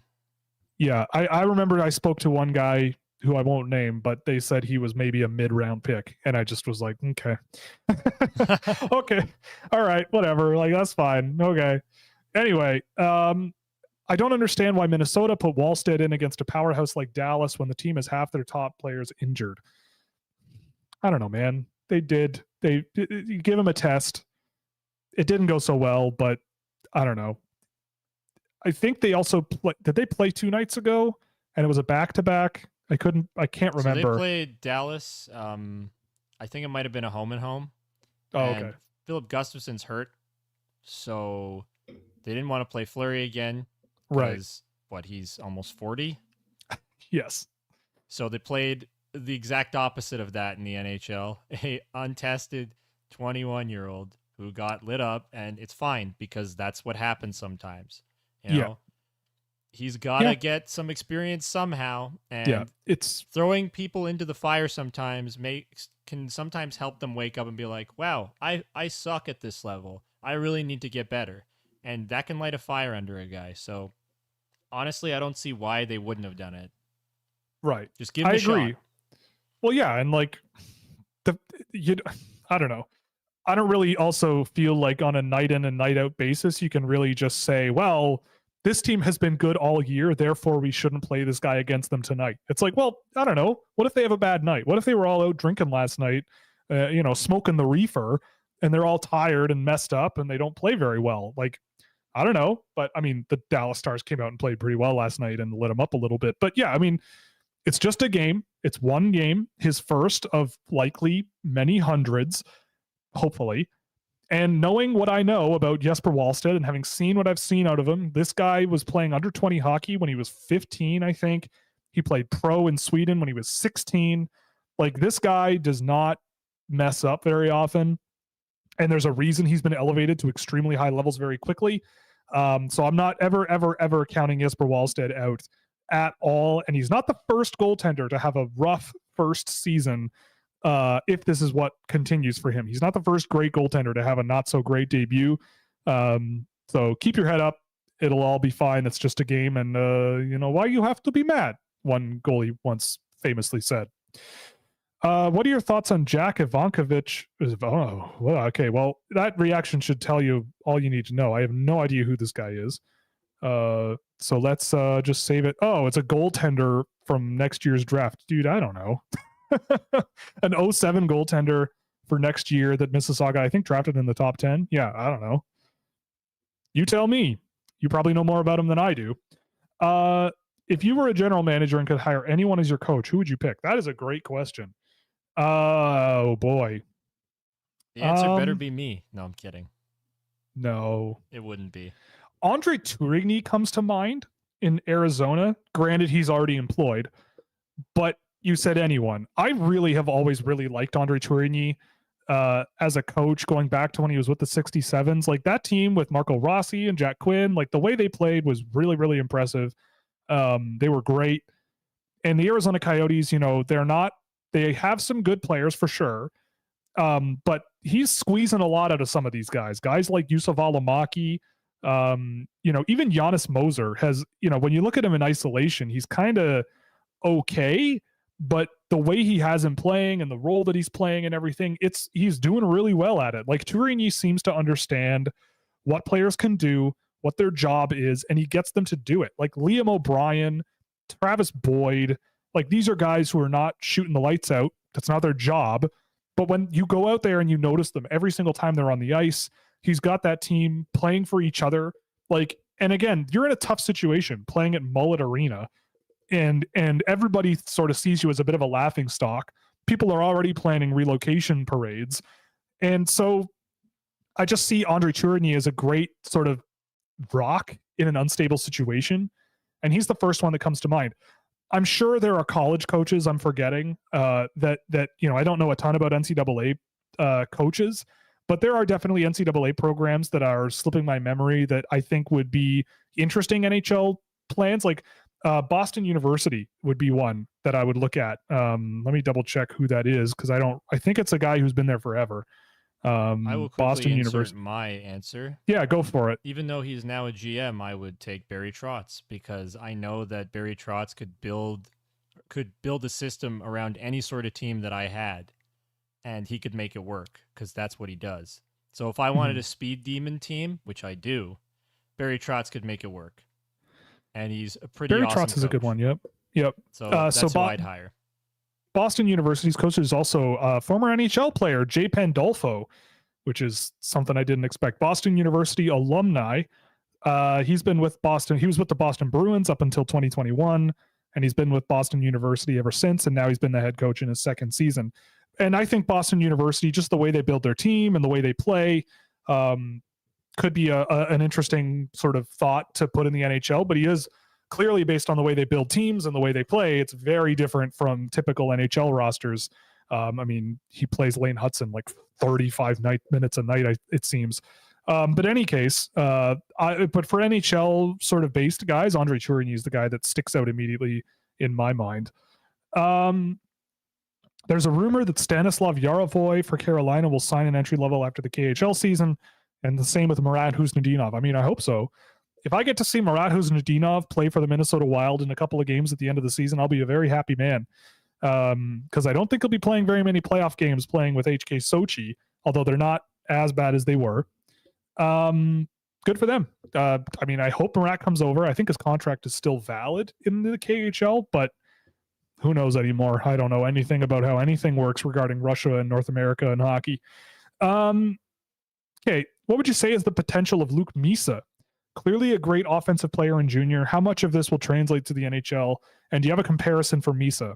So the one that came to mind immediately was like a Kevin Fiala to me. A guy who, well, maybe not Kevin Fiala, but Misa's a guy who certainly you want to pull your hair out a little bit sometimes when you watch him. He's a guy who has tons and tons of skill. He's explosive on his feet. He's quick. He's smaller. He does kind of get muscled a little bit, but he's not a slouch. He is a guy who will play defensively. He is one of the better forecheckers I've tracked this year as well. He's a guy who hunts guys down, gives them no time to think. He plays that style of game. It's just that the skill level and the processing of play for him, I think it seems like he wants to be up here and he's kind of here. Like, and he tries to be up here a lot and he's just like down here. And sometimes it works. Sure, it sometimes works. But this is a guy who a lot of times when I've seen Mississauga, he gets pucks to the middle of the ice a lot in volume without really a clean target there, or he'll throw pucks on net and then Porter Martone shows up and cleans up the garbage and scores a goal. Which, is that projectable to the NHL? I think it's hard to say. But I do really, really like the potential of his game. I think he's got enough energy to play at both ends of the ice. He's rambunctious. He's explosive, like I said, skilled. There's a lot of good stuff there. The first game I saw of him this year that I got data on, he was extremely good. The second game was fine, still pretty good. The third game wasn't as exciting and he had some tough moments, but you still saw the moments there where he could do stuff. And I think he's a guy where teams might sort of go, yeah, but if he's not a top 6 guy, what's he going to be? And he ends up 45th overall. And if that's what you do, then I'm more than happy with it, right? Like I'm more than happy getting a guy like that at that range of the draft, because in my world, I could easily see Luke Misa being a guy who's playing on a third line in a more offensive role, because he does have that sort of sense of back checking and playing hard, and especially forechecking as well. He's caused a lot of offensive zone turnovers, which have been a ton of fun to watch. Dylan Griffin comes in and asks if I have any thoughts, and the answer obviously to that is no. I've never had a single thought in my entire life. Do you use Instat to watch prospects, or is there another streaming service? So yes, I do use Instat. There is other ones. They do exist, but usually they like to sort of stay under the radar. But yeah, I do use Instat as part of the toolkit for sure. How good is Sam Dickinson? Funny you mention that because I've been seeing him. I saw him this week. He has the size and skating, and his points are coming. How good is he actually? Yeah, so Sam Dickinson's a guy again who's going to be probably lower on my board than most people. He's not in my top 10, but that and it's mostly because I don't see like once in a while you'll see him with the puck, put his head down, and just go. Like he'll go end to end in a straight line with power and intensity. He does that stuff, but it's the playing defense part that I think can be a little bit troubling. He leaves very large gaps. He's very passive defensively. He's a pretty good stick checker, not the most physical guy, loses battles more often than I'd like. Breaking pucks out of his own end can be a mess. He's a guy who will throw pucks to nobody a lot, toss pucks into the neutral zone to the opposite team, and he's back on defense immediately. His offensive zone play, though, is really good. Like, you can't deny that he's got a pretty good shot from the point. He uses it a lot. He's a good offensive zone passing guy, like a good cycle offensive guy for a defenseman. But just the processing of play is not great. And there's a couple of guys like him in this year's draft where it's, Salayev is another one where you see sort of the tools. And when I really look at Dickinson and think of him next to guys like Levshinov and Salayev, I like him a bit. I like him more than Zane Parekh for sure. But guys like Levshinov and Salayev, like the tools are there with those guys. Levshinov may play like a psychopath sometimes. He may play like an insane person, but there's I think better sort of mobility with Levshinov and a better sort of physical profile. But Dickinson, as a solid offensive puck moving guy, might not be quite there, but in the offensive zone, he should have all of the tools to make something work. I don't know what he's going to be. I really don't know what he's going to be in the NHL, and I just see a lot of issues. But he does have pros in his game for sure. But he's going to be lower on my list than I think a lot of people have him. Have you been able to watch any of the women's U18s? If so, which have been your players that have been your favorite to watch play? Yes, I have, but my ability to do so has been very limited because TSN isn't broadcasting all of the games like they usually do. So let me just pull up, because there's been a couple of ladies on the Canadian team that have looked pretty good, and I went to the wrong page, obviously. World for women, that one. But yeah, I mean, I think on the Canada team, the one that sticks out immediately, I mean, I'll say on the Czech team, I always love watching Adela Sapovalova. That's Matthias Sapovalev's sister. And she's been lighting it up in this tournament as well on a Czech team that has not been terrifically successful. But like Abby Stonehouse has been good. Chloe Primerano, I mean, I saw someone tweet that she's like the Cale Makar of women's hockey. I mean, she's been outstanding. And I had no idea who she was coming into the tournament. And I thought she's been playing obviously extremely well. She leads the tournament in scoring at this point. Granted, Canada and the US have been kind of running train through the entire tournament, but nevertheless, those are the women that have kind of really stuck out to me. I'm not sure what's up with Nella Lupushanova. She hasn't really looked quite as exciting as she did last year, but it's a short tournament. It's a different format, so it's a little bit more difficult. But she's also done quite well. I also do want to mention, because of the broadcast limitations, I want to note last night, don't ask why, but I was actually watching the 1A tournament for the women's hockey because there was a couple of 07s who were in that tournament that have played really, really well. And of course, it's skipping my mind. So I'm just going to find that one. But there was an Italian woman who's playing in Switzerland who was excellent. Sorry. What was her name? And she plays in Switzerland in the boys under 17 league. Obviously, I mean, she doesn't have any points, but she's playing with boys at the under 17 level. Mathilde Fenton, Mathilde Fenton. There was no commentary on the videos that I was take watching. A look at the name and see if I can figure it out. Yes, she's Italian. She plays for Lugano, and she's been playing there for quite a while. She, just for a note, when she was 14, she played on Lugano's under 15 boys team and had 17 points in 20 games. I believe she was among the team leaders in scoring that year. She scored 10 goals in 19 games at the under 15 level last year as a 16-year-old. And she went to the World Championships for Italy last year in the Division 1B level for women's hockey, and had an excellent tournament this year. And there was another one, a 14-year-old on Hungary, I also noted, was also really, really good. And she led her team in scoring. I think she had 5 points in 4 games. Reka Hiesel. I mean, I'm not Hungarian, so I don't know the pronunciation, but she's 14 years old playing under 18 hockey. And I thought she played really, really well, especially for a 14-year-old playing women 3 years older than her largely. So yeah, I've seen it here and there. And it's been a lot of fun. It's really good. Same at the PWHL. I've seen a few games. Really, really fun league. Lots of fun, even though my Toronto ladies are having a rough go. There are some teams that are a ton of fun. Andrew Bosch's playing style, biggest strengths and any comparisons. You know, I love Andrew Bosch a lot. He's been high on my list since last season. He's the prototypical super fast, super skilled, super creative guy who may not bring what you want defensively, but so many offensive tools are there. And you just want to coach him. You want to help him reach his potential because he's really, really naturally gifted and talented. The name that comes to mind, just with the way he plays, he can shoot, he can pass, he's fast, he plays with skill.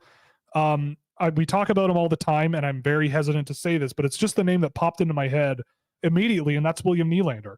Like, maybe not a guy that high level at the NHL level, but that brand of style of play. Maybe Kevin Fiala is a more apt one. I mentioned him with regards to Luke Misa earlier, but I feel like Basha might be more apt. Super high skill, again, like just a ton of fun to watch. You cough the puck up to him and he's gone like a rocket, and it's really fun to watch. So I'd throw Basha in there as well, for sure. Yeah. So that's probably where my brain would go. Tyler, Scouching Live community draft this year. You're damn right we're doing that. We're gonna do that closer to the draft, obviously. Probably in June, sometime mid-June, early to mid-June. So prep yourselves. Obviously, if you're a Scouching supporter or partner on the website, you will get priority access to that. So if you're not familiar, we do a community live draft where we basically do a 3-round mock draft over a couple of hours, where teams are able to, or people are able to draft 3 players, and we randomize the order. It's a lot of fun every single year with some pretty insane takes. I believe, was it you who had a couple years ago? I feel like it was you. Did I? I don't think so. I don't know. Someone I only participated in one. Yeah, someone went completely nuts in one, and I think someone drafted like Rodion Amarov, I think, at like 5 or something like that. It was nuts. That was it was a ton of fun. That would make sense. It would be Dylan, yeah. And then I think he drafted all Russians really, really high. So yeah, so what's happening? I do kind of would like to do it more like Roger Goodell style, where it's like you send the pick and I announce it, because I think that would be also kind of fun. And then I scramble to make a graphic in time. Right. And also like scrambling, because I also wrangling 31 different people in one Google sheet is very, very complicated. And I don't like doing it that much. The process is great. The product is great, but I might rethink it to make it a little bit more streamlined for everyone involved, but we are doing it. One thing I'll add from what I said last night. Oh, I don't know. Oh, I know who this is. The Sharks do a lot better against slower teams, maybe because that allows them to actually break out of their zone. Exactly. 100% agree.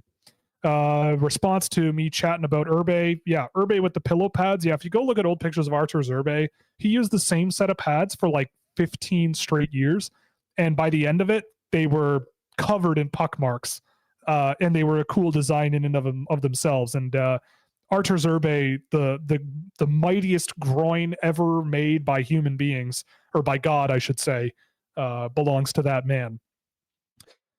Rough night for Jesper Wallstedt. Yeah, it was on the road, relatively low stakes considering the Wild are to close out the playoff, are close to out of the playoff picture, but still the Stars are the worst matchup. Yeah, I mean, I guess, but got to do what you got to do, and too bad for Jesper Wallstedt, but hopefully he figures it out, which I think he will. Thoughts on Edvinsson right now? I don't know why we aren't playing him. Yes, he's made mistakes when playing, such as positioning, but NHL time might help. I mean, the Detroit Red Wings are in a position where they're still in playoff contention. And so the time for letting guys figure it out on the fly is probably fleeting. And you probably want a team that you know what you're going to get out of them. And Edvinsson was always going to be a bit of a long-term thing. There's no need to rush him to the NHL. I've seen a bit of him with Grand Rapids, but I haven't seen him at all with the NHL team. I probably should. But he's a guy where processing the game was always a bit of a question mark. The skill was never a doubt. The skating was always really good. So he's one that I think I would throw out there as a guy where, there's no real rush. It's good to be patient and sort of, the time to figure things out on the fly might not be this time right now for the Detroit Red Wings. Just sounds wrong to me. It just feels so wrong. But it's so right. I know, but it just feels wrong. Detroit Red Wings. Yeah, Detroit Red Wings. Detroit Red Wings. Detroit Red Wings. That sounds way better off the tongue. Detroit than Detroit. Detroit. But that's because I'm from Toronto. Toronto. Toronto. Someone mentions that Ottawa gave up on Joey Decord and Philip Gustafson. Yeah. Who did they trade Philip Gustafson for again? Was Cam it Talbot, I think. They traded Gustafson for Talbot. I'm pretty sure it was Cam Talbot. I thought that was Derek Brassard from Pittsburgh, wasn't it? Dude, I think it was Philip Gustafson for Cam Talbot. I'm pretty confident. It was. You're right. Oh, it was the Brassard trade where he came to Ottawa. That's how it was. But yeah, what a trade that was. Holy smokes. Philip Gustafson and Ian Cole and a first and a third come to Ottawa, and they send out Derek Brassard, Tobias Lind. Oh, they traded Vince Dunn. Vince Dunn was in that trade? Wait, what? Oh, different Vince Dunn. Yeah, I didn't think so. He was a St. Louis Yeah, I was going Blue. to say, that didn't sound right, but it's a different Vince Dunn. But anyway, neither here nor there. And then Ryan Reeves was also in that trade, going from Pittsburgh to Vegas. But yeah, Gustafson for Talbot. Too bad. Someone mentions Thomas Sahanek having a 932 in the AHL. I mean, it makes sense. He's a good goalie. He's been good for years. Decent goalie. Who signed him? Was it Vegas? I forget who signed him. Oh, Anaheim. He's part of the Anaheim system. Wow, good for him. Oh, he's not. He's on an AHL deal. So an NHL team could sign him if they wanted to. But yeah, good goalie. Having a good time. Did you see Owen Beck had a monster debut for Saginaw? Yeah, I think he scored 5 points or something. Yeah, I mean, he's on a really good team in Saginaw. They're going for it, so expect his point totals to be quite large. Dave, another question about Wallstedt. What did I think about his 7 welcome to the league goals? It was awesome. That's what I think. It was just so awesome to see him give up 7 goals in his first game. It was a really good time. Actually, I'm being sarcastic. It was not fun. I had very little fun. Feel bad for him. Can you separate Yakimchuk and Levshinov for me? Many people have Levshinov significantly higher on their boards, but I greatly prefer Yakimchuk. Levshinov skates way better. Levshinov is just a much better skater. I think a much more physical player. He uses his speed that way to be physical a lot more. Levshinov also moves pucks, I think, a lot better than Yakimchuk in transition. Yakimchuk is a guy who his best moments are in the offensive zone. Wicked shot from the point, confidence and skill in the offensive zone to step up and do stuff. But I just watched a game of him yesterday, and I don't know. He's a guy who I have in my second round just because I just don't know what he is in the NHL. Like, is he a Colton Parayko where you have to give him the puck at the blue line in the offensive zone and he can score points? Maybe. But with Levshinov, he's risky for sure. I think there's risk in his development, but I think at the end of the day, you're going to have a very talented defender there. He's frustrating at times, but there's a role for him where he could settle in. Whereas Yakimchuk, I think the skating isn't on the same level. When he tries to play physical, it's not on the same level. And even Levshinov loses quite a few battles that I've seen. But I will have another game of Levshinov done by Monday night, so you can ask again then. But yeah, I mean, I also don't have Levshinov like super high. So, but Yakimchuk is quite a bit lower than Levshinov, and I think there are good reasons for that. Will you do a prospect pyramid this year? So I do sort of have them. If you are a partner of the website and you pay for all the data tools that I provide, every team on the drafted prospect tracker, there's no pyramid diagram anymore, but I added a field on all of the data tables of a tier that they're in. So it's still the same: franchise, core, depth, maybes, and everyone else. Same as everything, but every player is just labeled with that. But that's all that is. That's all that is. So yeah, I'm not planning on doing it publicly, even though I probably should.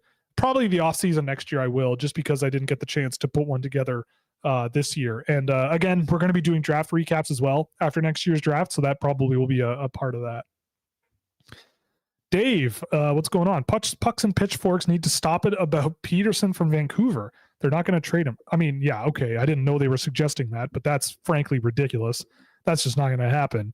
He'll probably stay, and it'll be a $12 million deal because yes, probably. William Nylander got 11.5. Yep, that's cut and dry right away. I mean, there's probably other players you could probably snipe from another team that could help them. I will take this time to say that people that suggest that star players are just going to leave in free agency just cuz a lot of the time is wrong. Like when does that happen that often? Like John Tavares is a clear example of it happening. But like most of the time, those guys want to stay within their organization. They want to stay and make it work with the guys that they've been around and they're comfortable with. It's like, I'll be honest, there was never a doubt in my mind that Auston Matthews was going to be a Toronto Maple Leaf again. There was a little bit of a doubt about William Nylander, but that had more to do with the people in charge of the team. Not that he didn't want to be here, because clearly he did. And they also wanted him to be here, right? Like anybody who makes rumor or like says, oh, Connor McDavid's going to leave if the Oilers don't win, it's not going to happen. He's going to be an Edmonton Oiler his entire career unless like towards the tail end. Like he'll sign another contract with them. Same thing with Leon Draisaitl. He's going to sign another contract with them. The only way it happens is towards the later stages of their career and they don't have cups. That's when it'll happen. But they're not just going to get up and leave because, oh, my team's not winning or they haven't done enough, right? Like they want to be there. They want to make it work. Right. Yeah. I mean, I think I would agree, but I also would add context that it did used to happen quite a lot where high level players would leave in free agency. Guys like Jaromir Jagr is a really good example. I remember when Jaromir Jagr became a free agent, it was wall-to-wall news all of the time on Jaromir Jagr. I think that was 1998, if I'm looking correctly. Well, I wasn't alive, so... I know you weren't alive, but I'm just saying, like, I get the feeling, this kind of touches on an interesting thought I just had. I don't have any evidence for this because it just popped into my brain. I would be curious how often it was that a player above a certain threshold in the league did sign somewhere else in free agency. You know, Paul Correa did it. Timo Solane did it. Who else did it? Doug Gilmour did it. Brett Hull did it. Brendan Shanahan got traded. But it happened before. And I feel like in the future, it'll maybe happen a little more. I get the feeling that, especially from a financial point of view, like I think just the way our culture is and how much things revolve around money, I get the feeling that this sort of young generation is going to look for so-called, to use a Gen Z term, get the bag. And I wonder if on one hand that will be a consideration, but the other thing that came to my mind is like, we live in a world also where there's social media, right? Like I think there is maybe a little bit of like subconscious psychological pressure to not leave your team. It's like you don't want to be the guy that abandoned them. Like, look at what happened to John Tavares after he left the Islanders, right? What's like still how many happening to John Tavares? Yes. And And the so Leafs how played the many Islanders tonight. how many elite players are going to look at that and go, geez, do I want to be the team there, be the guy that like goes somewhere else for money and whatever? Like, do I really want to do that? Even if I'm on a bad to middling team, like, is that what I really want to do with my career? And so maybe that might limit players from doing it. Just, not that like they're cowards or anything, but it's just like I could understand that as a logic because with social media, everybody can be yelling at you all day long, every day. And so, maybe there's an incentive to stay just because you don't want to be that guy. Sure. Trade is one thing, but free agency, I mean, if it were me, I want to see more guys moving around. I want to see guys trying out different stuff, looking for better options elsewhere, that aren't just guys where teams can't afford to keep them anymore. Like Jaromir Jagr in the day just went to the Penguins, who were clearly not as good as when they used to be. And he's like, I'm not staying. Like, why would I sign? I know someone's going to offer me something like, I think it was something like $15 million a year he was making back then. That is in 1999. crazy. Something like that. Let me see if I can find. Because if that's true, an article. that's more than what Austin Matthews is going to make next year, which is salaries disgusting. Salaries back before the lockout, like, yeah, they were insane. The first lockout NHL of my lifetime, 2002. Let's because say when I hear the lockout, my brain goes to, what was it, the 2012, 2013 season? Yep. Because I'm not old. So top 5 contracts by season. Here we go. 2001, 2002. Number 1, Jaromir Jagr with the Washington Capitals, $11 million. Pavel Bure and Pavel Bure and Paul Kariya, each $10 million. Joe Sakic, $9.8 million. Chris Pronger, $9.5 million. And Timo Solane. Like Jaromir Jagr in 05-06 was an $8.36 million cap hit. Like, that's absurd. And it used to be crazier. 1997-98, Joe Sakic made $16.45 million. 98-99, Sergei Fedorov made $14.5 million.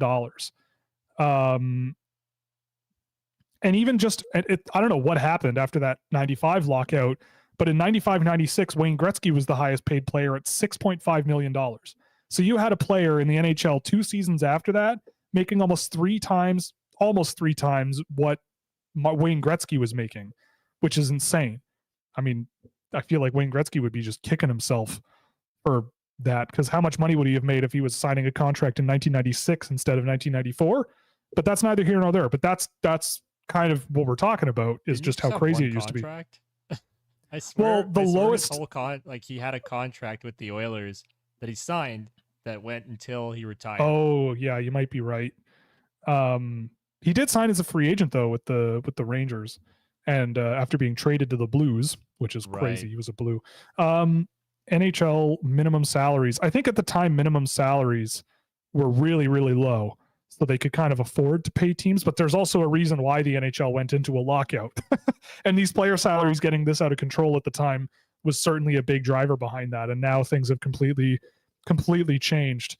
But yeah, Jaromir Jagr signed a 7-year, $55 million contract in 2001. So there's that. That's pretty wild. Anyway, that's that. I don't know about you, but I love what? Sorry? Oh, I was going to add one more thing to that conversation. Yeah, go for it. Because, I think a lot of people see guys moving around in other sports a lot, because there's a cultural difference in hockey and basketball. Guys in basketball move around all the time. How many teams has James Harden been on in the last couple of years? How many teams has Kevin Durant been on in his time? LeBron James, a guy who is considered by a lot of people the greatest of all time, has been on a bunch of different teams, right? I get it. But I think hockey's a little different. Maybe that's from my own little perspective of just watching hockey, but I see all these blockbuster trades in other sports and free agent signings, and generally speaking, hockey's not like that. it's not as exciting that way with movement, right? Like I think we get caught up sometimes in what we see in other sports, like, oh, this guy is jumping ship again in the NBA, right? Yep. But when does that happen in the NHL? Like when Jack Eichel got traded, that was crazy, right? Like that was insane. It was such a massive deal. Yes, But it was. but stuff like that happens 4 times a year in the NBA, 5 times a year even, where you see boatloads of picks going the other way for like one player. Like trades in the NBA look like trades in the CHL. Yeah. It's more comparable to that. And it's awesome. Yeah. It's just, but a lot of that, I just don't think it's going to happen in the NHL. No. And a lot of that is because an individual player in the NBA matters way more to a team than an individual player in the NHL. Because they play 80% of the game. Yes. Where in the NHL, they play maybe 30 at most. Yeah. Yeah. Okay. I don't know about you. Okay.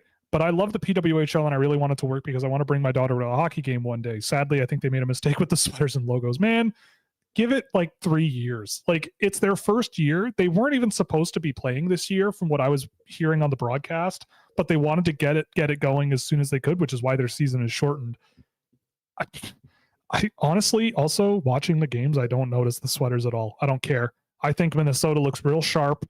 It's kind of boring, sure, but I would not be surprised if they have different looks next year. Like, I don't think that this is the long-term plan for these organizations. And I don't know. I don't think they also made a mistake considering how many people are showing up for all of these games and consistently so far. So I don't know. We'll see how it goes, but boy, watching those games, it's been a ton of fun. They don't look like they're just sort of floating around out there doing nothing. They are playing hard. They're good. It's a lot of fun to watch. The vibes are different. I love the vibe of the PWHL. Like it seems so much more, not relaxed, but fun relaxed. Like the broadcasters are having more fun. The women on both teams are having more fun. It's more, there's competition. They're competing. They want to win. They're getting in each other's faces, but it's just the whole environment seems so much less put together in a good way, and I really, really enjoyed it. It's been a nice breath of fresh air in the world of hockey relative to the NHL to me. Do you think anyone takes a chance on Chris Driedger? Well, I mean, that implies that Seattle would want to get rid of him. But I mean, if they're gonna, I don't see why not. Like if you're New Jersey, you've got him for the rest of the year, maybe, but I don't know. I mean, Seattle's probably sitting there going, their goaltending's a little shaky as is. So maybe they have him as a good insurance policy just in case, say, Joey Decord slows down or Joey Decord gets hurt or Philip Grubauer gets hurt. Like you want to be 3 goalies deep, I would say. And Chris Driedger's been a decent goaltender for Coachella Valley for the last couple seasons. So I don't know. Seattle would have to want to trade him, but that would be a tough call, I think, on their part, even though he makes a lot of money for what is an AHL player, I guess. Where would Martone, Spence, and McQueen go this year, considering their 2006 birthdays? So I can't talk too much about McQueen because I haven't seen as much of him. Porter Martone, I'd probably throw in around, I don't know, 6 or 7 this year, 5, 6, or 7, somewhere in there. I can't put him ahead of guys like Buyam, Demidov, Catton, but ahead of guys like Michael Brandsegard, Cole Iserman, Adam Juracek. I think I would put him ahead of those guys. Malcolm Spence, probably right there with them. I'd probably put Spence ahead of those guys, but not Martone, but they'd be really, really close to me. Roger McQueen, based on what I've seen, maybe somewhere like 10 to 15, maybe somewhere in there, like in the sort of Trevor Connolly, Anton Salayev, Artyom Levshinov sort of vibe for me, somewhere in there. Andrew Basha, I think he fits in there. He's been good, but yeah, I just think he's a bit behind those other two. Have you watched Villeneuve and Walton from Sudbury? Oh, yes, I have. I like them both. Walton's a guy where I'm not sure he's a super high-end NHL guy, but I think there's potential for him to be quite good. Really big, but skilled. Really good shot as well for a guy like that. Doesn't really play as physically as you'd like, but that's because he's also not the fastest guy in the world. Bit clunky, but the signs are there. Like if he's a guy you can snag in the mid rounds, I think you could stash him in the AHL for a few years and let him play in Sudbury the next couple of years, and I think he'll just get better. I wouldn't be surprised if he's one of these guys who kind of had a growth spurt in the last couple of years, but who knows? I don't have the OHL draft information in front of me from when he was picked. Villeneuve is more of a wrecking ball type of player, and again, I feel like he could be something, but it just hasn't all come together for him yet. The energy level's there, the physicality is there. He goes to the net. He has a lot of bright signs. I feel like he could be a good producer in the OHL for the next little while. I feel like also if you give him some time in the AHL to adjust, you might end up with a bottom of your lineup kind of guy with potential for maybe a little more. But yeah, I like both of those players. They're on my list for this season, and I don't think they're going to come off. This is a good one. Have you ever watched Shoresy? I'm from Quebec and thinks it's peak Ontario culture. AJ, have you watched Shoresy at all, or are you too busy playing chess and watching hockey? No, but funny story. My dad worked for the company that produced Letterkenny for a little bit. But I hate those shows. They suck. I don't find them funny at all. Like, sorry, people. I don't know. Well, I disagree with AJ. I think it's great. I liked Shoresy more than Letterkenny, to be honest. I think it's awesome. It's really, really funny. And especially if you are a hockey fan, I think it's a great show if you're a hockey fan. But it's also very well written, and the story's really good, and it's all just really, really good. And it's funny you say that you're from Quebec and think it's peak Ontario culture. I also love how they portray Quebecois culture and the identical gang, but from Quebec, and how they interact and all that stuff. Or no, that's Letterkenny. My mistake. That's Letterkenny. But even the Quebecois guy Dude, on the team in Shoresy. I don't know anybody like that. Like I don't. Yeah, but it's same thing with Ontario. I don't know a whole lot of people who no, are. that's what I'm saying. I don't know anybody like the people from Letterkenny, like the characters. I don't know anybody from Ontario who's like that. I mean, but it's a bit of an exaggerated stereotype. No. Like I know some folks from friggin' Woodbridge, Ontario. Oh, so you mean Definitely. where a lot of my family's from, huh? Well, sure.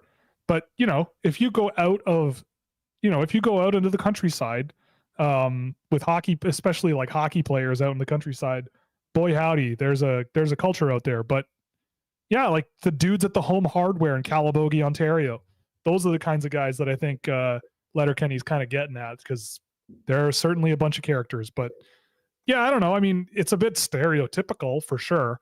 I'm not offended by it. I just think it's dumb. Just for the record, like it doesn't offend me. It's just dumb. Well, to each their own. But yes, I do watch it. It's very good. Lots of goalies out east in the NCAA have a 930 save percentage or better. Teams are just good at limiting high danger chances. I believe that for sure. But yeah, like NCAA college in general is not always the best predictor of future ability. Like the number of times that guys who refuse to sign with teams and go to free agency, generally those guys don't work out. Generally, not all the time, but generally, it's just a big jump. And the NCAA can be questionable in spots. Okay, David's bringing this up for reasons because we were chatting about this guy last night. Thoughts on Ivan Yunin? So David last night, part of the Scouching server, it's been a pleasure getting to know him. He brought up Ivan Yunin, which is a goaltender, I believe fourth string goaltender for Avangard Omsk's junior team. And he's played like 6 or 7 games, and I watched him make all the saves and allow all the goals in the last 2 or 3 games he's played. And he's awesome. He's so much fun. He's so reckless in net, but he's, like David said, unbelievably athletic. Like the number of times that I've seen him overshoot his own posts to make a save is astounding, but he's so fast at it that I almost don't care. But tons and tons and tons of fun to watch. Very young for this draft, not small. He's a guy I put on my watch list just to keep an eye on and check back in on later in the year, but he's a ton of fun. Do you think a team falls for a Granlund trade again, given how he's played? I don't see why not. Retain some salary, ship him somewhere for a couple picks. Yeah, sure. I'm sure someone would do it. Have you watched Justin Barron recently? And if so, what are your thoughts? I have not seen much. I watched the Habs last night and thought, I don't know if Barron was playing. I think he was. But I mean, I don't know. The guy I've liked in Montreal this year has been Jaden Struble. I think he's been playing really well. Caden Gooley as well. But Barron's been the same guy. Like he has his ups and downs. He has his pluses. He has his negatives. Just my opinion hasn't really changed on him over the years.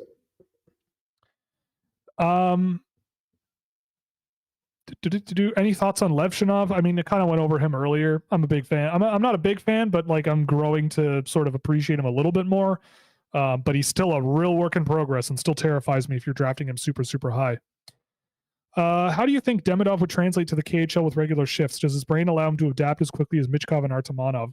So no. Watching him in the KHL this year, you definitely see limitations in Demidov's game right now. He needs time and space to do what he does. He overthinks a lot. He tries to make sort of the super high end play every single time. But yeah, good. He's a good one. So the KHL is a challenge for him right now. But I definitely would like to see him. Perform more minutes in the KHL and in a maybe better role, just to see him sort of work through it. But the KHL is not interested really in developing young players. They're interested in winning games. We got a super chat from Chris. So hello, Chris. Thank you very much. Yep, Ducks fan here. Yeah, it's much appreciated. How do you project Cutter Gauthier in the NHL? I mean, while I remain like not super sold on him as like a top 5 pick that's going to change your team forever, I would say he's probably going to be a good second line winger at the worst. Yep. Like maybe a really good third line winger who can score, but I think a second line winger who can put the puck in the net, tight area skill, good around the net. I think Cutter Gauthier could be one of those. I don't think he's going to be a world-ending guy, but I think he'll be a pretty good scoring NHL player, I think. From what I remember, and correct me if I'm wrong because I could be misremembering, but I remember him like driving the net quite a lot in his draft year and just being like, he was decently fast. Like he was quick enough where I liked him pretty immediately. Like I was surprised he wasn't getting a lot of attention early on in the at the beginning of the 2022 year. And then all of a sudden he shot up boards. I'm like, oh, yeah, people really like him now, right? And I didn't understand him going up to 5, but I always liked that player. And I think you're going to get a useful player out of him for sure. Whether or not, like, I don't see him as like a top line guy. I think he's more of a middle 6 scorer, and that's perfectly fine. That's a good, like, he'll be a good middle 6 scorer, ideally on your second line if he hits like his full potential. And honestly, that's all you can ask for out of guys a lot of the time. Like, you're not always going to get a top line guy. There's only so many of those, and not every team has them, even, right? So, like, I think he's going to be a pretty useful player. He's going to score a fair bit of goals, I think, and he's going to be a good piece. It's as simple as that. Totally. Have you guys seen much of Alexander Nikishin? Pretty crazy for a 22-year-old to be leading his KHL team in points as a defenseman and be captain. I mean, yeah, he's been really, really good. I think a guy who I don't know how much of his offense is going to translate to the NHL just because, you know, I think he's a better defensive player than an offensive one, but that enables him to play a lot of offense. He's got a pretty good shot from the point as well. But yeah, I mean, I've really, really liked him, and I feel like he should be an NHL player if he were to come over eventually. But yeah, he's been very, very good for sure. I don't know if I buy like super elite levels of talent, but like he should be a good sort of top 4 NHL defenseman, which for a 3rd round pick, nailed it. What goalies do you like this year? From Brian Stewart. Doesn't seem like there are many. I would sort of disagree. They're just not playing in very visible places. The 2 goalies that I do like are Ryerson Leanders and Evan Gardner. Gardner with the Saskatoon Blades has been very, very good this year. And I've liked him probably right there with Leanders. They're both in sort of the 2nd round for me. But there's a bunch of guys on my watch list that I've also liked. Guys who play in the middle of nowhere generally. So there's a few on my watch list. So Ivan Unin, thanks to David Phillips for that one. Credit to him. But I love that guy. He's just a ton of fun to watch, a little firecracker. And I'll keep an eye on him. Alexander Rogatko playing for a couple of different SKA St. Petersburg junior teams, being pelted with shots every night, 42 shots on average a night with a .920 save percentage. And I've liked him. He's been good.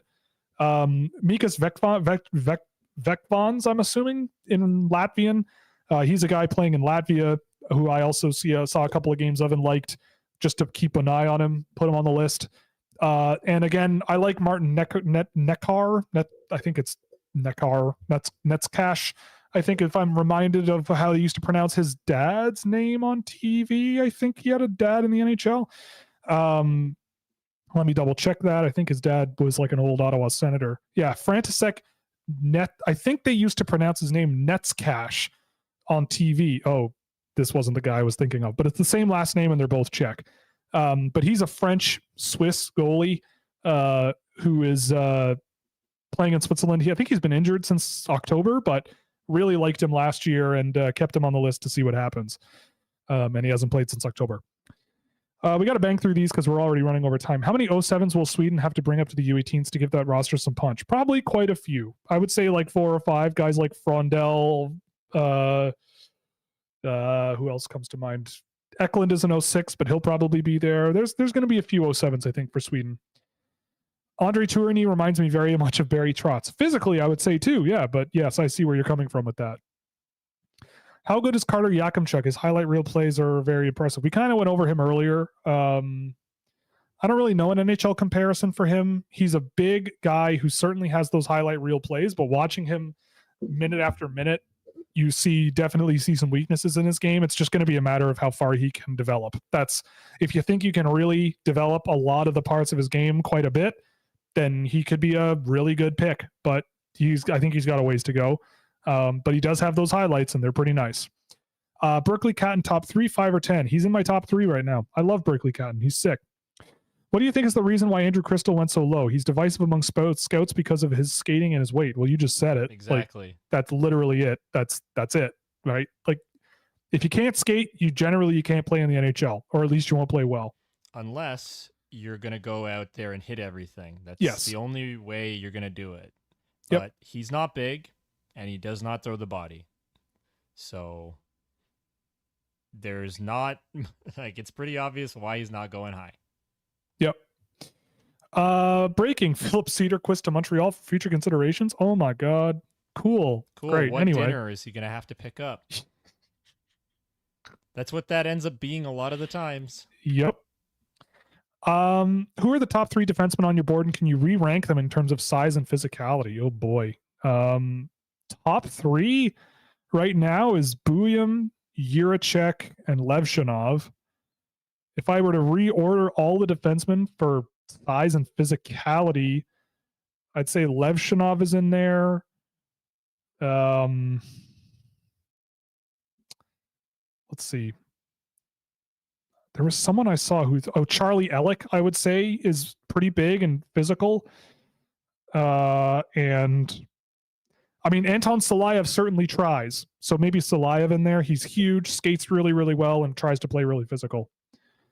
Who's Philip Cedarquist? A guy. I don't know. I can't give you a detailed breakdown of Philip Cedarquist, but I would not expect him to be an NHL player, or at least a super useful one. That was my reaction too. Yeah, he's a guy. Any new thoughts on Nikita Grabyankin? I mean, not really. He's still a really good, well-rounded, physical power winger. I've liked him in the KHL this year. He's played really well. No idea when he's going to come over, if ever, but he is going to come over, hopefully, because he should translate pretty decently to the NHL. And AJ, you will like him because he would be on the Leafs. How does Caden Gooley compare to a better player of the same age like Jake Sanderson? They're not the same. Caden Gooley is like all defense. Like, he's just skatey boy, but defense. And Jake Sanderson's also a pretty good defender, but I think Sanderson's a better puck carrier, a better puck manager. You know, he doesn't quite have the shot that Caden Gooley has in the offensive zone, but I really like Jake Sanderson. I'd rather put Jake Sanderson out there for 25 minutes than Caden Gooley, but if I put Caden Gooley out there, I know that being scored on is going to be a lot less likely. Jordan Millette says beef. Yes, so if you didn't notice, I'm wearing a shirt that says beef on it, and it's not for the meat. It's for the show.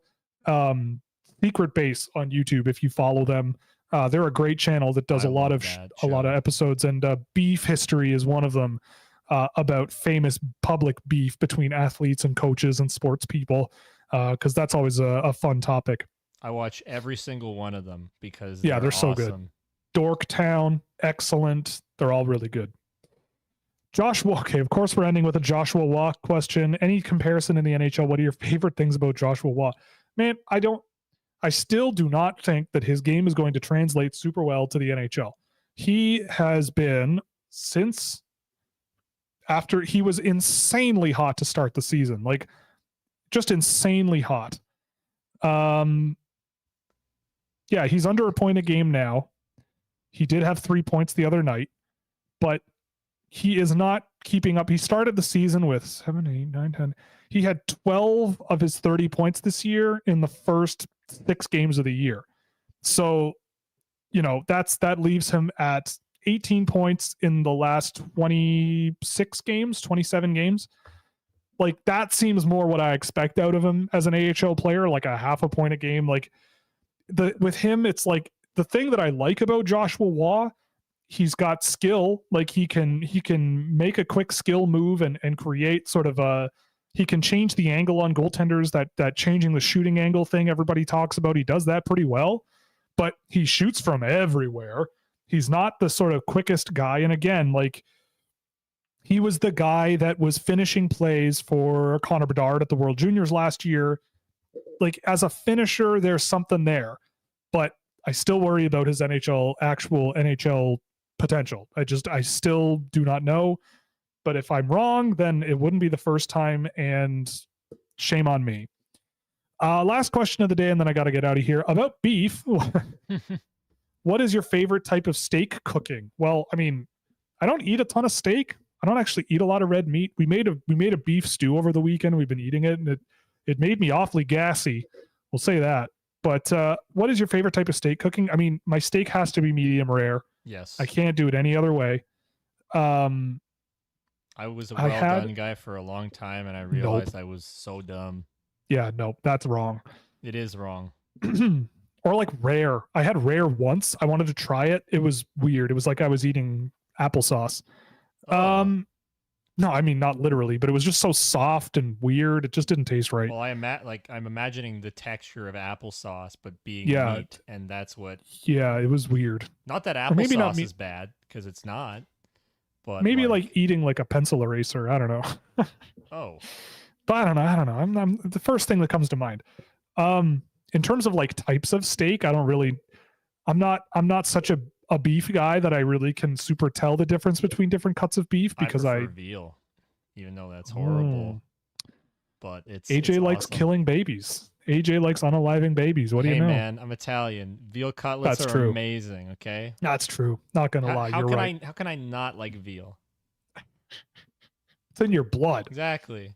Showed up at a Florida airport one time because we were going on a big family trip, and my nonna just pulls out veal cutlets. She's like, here, have a snack. And I couldn't believe it. I was so in the happy. Airport? Yeah, in the airport. Like after security? Yeah. How? I don't know. Wow. Yeah. It was amazing. Oh, you know what it was? She must have had experience smuggling. No. You know what it was? She was already there. Now I'm remembering. She was already there, and she just brought veal cutlets for us. It was amazing. All right.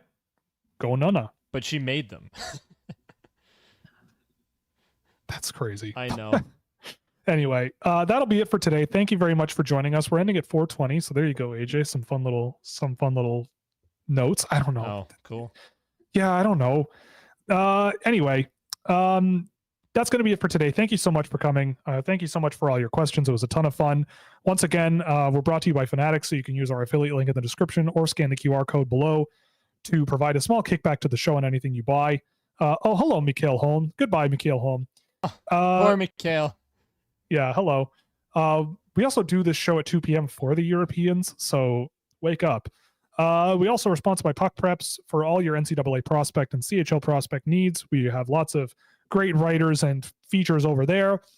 We're also sponsored by Fractal Hockey Consulting, which is my business for hand-track player analysis and recruitment packages. And of course, Scouching.ca for exclusive access to innovative data tools, providing unparalleled insights into draft prospects and players making their way into the NHL as the young future of the league. So that is going to be it for today. Thank you so much for joining me. AJ, thank you again. This was a ton of fun. Job. And Monday night, we're going to be back 8 p.m. as usual. Probably we'll have Sam McGilligan back at that point. He was called in at last minute for family duties. Loser. But hopefully we'll have him back. What a loser, I know, right? What a big loser. Okay, but that will be it. Thank you very much. And I guess we'll see you on Monday night. Ciao.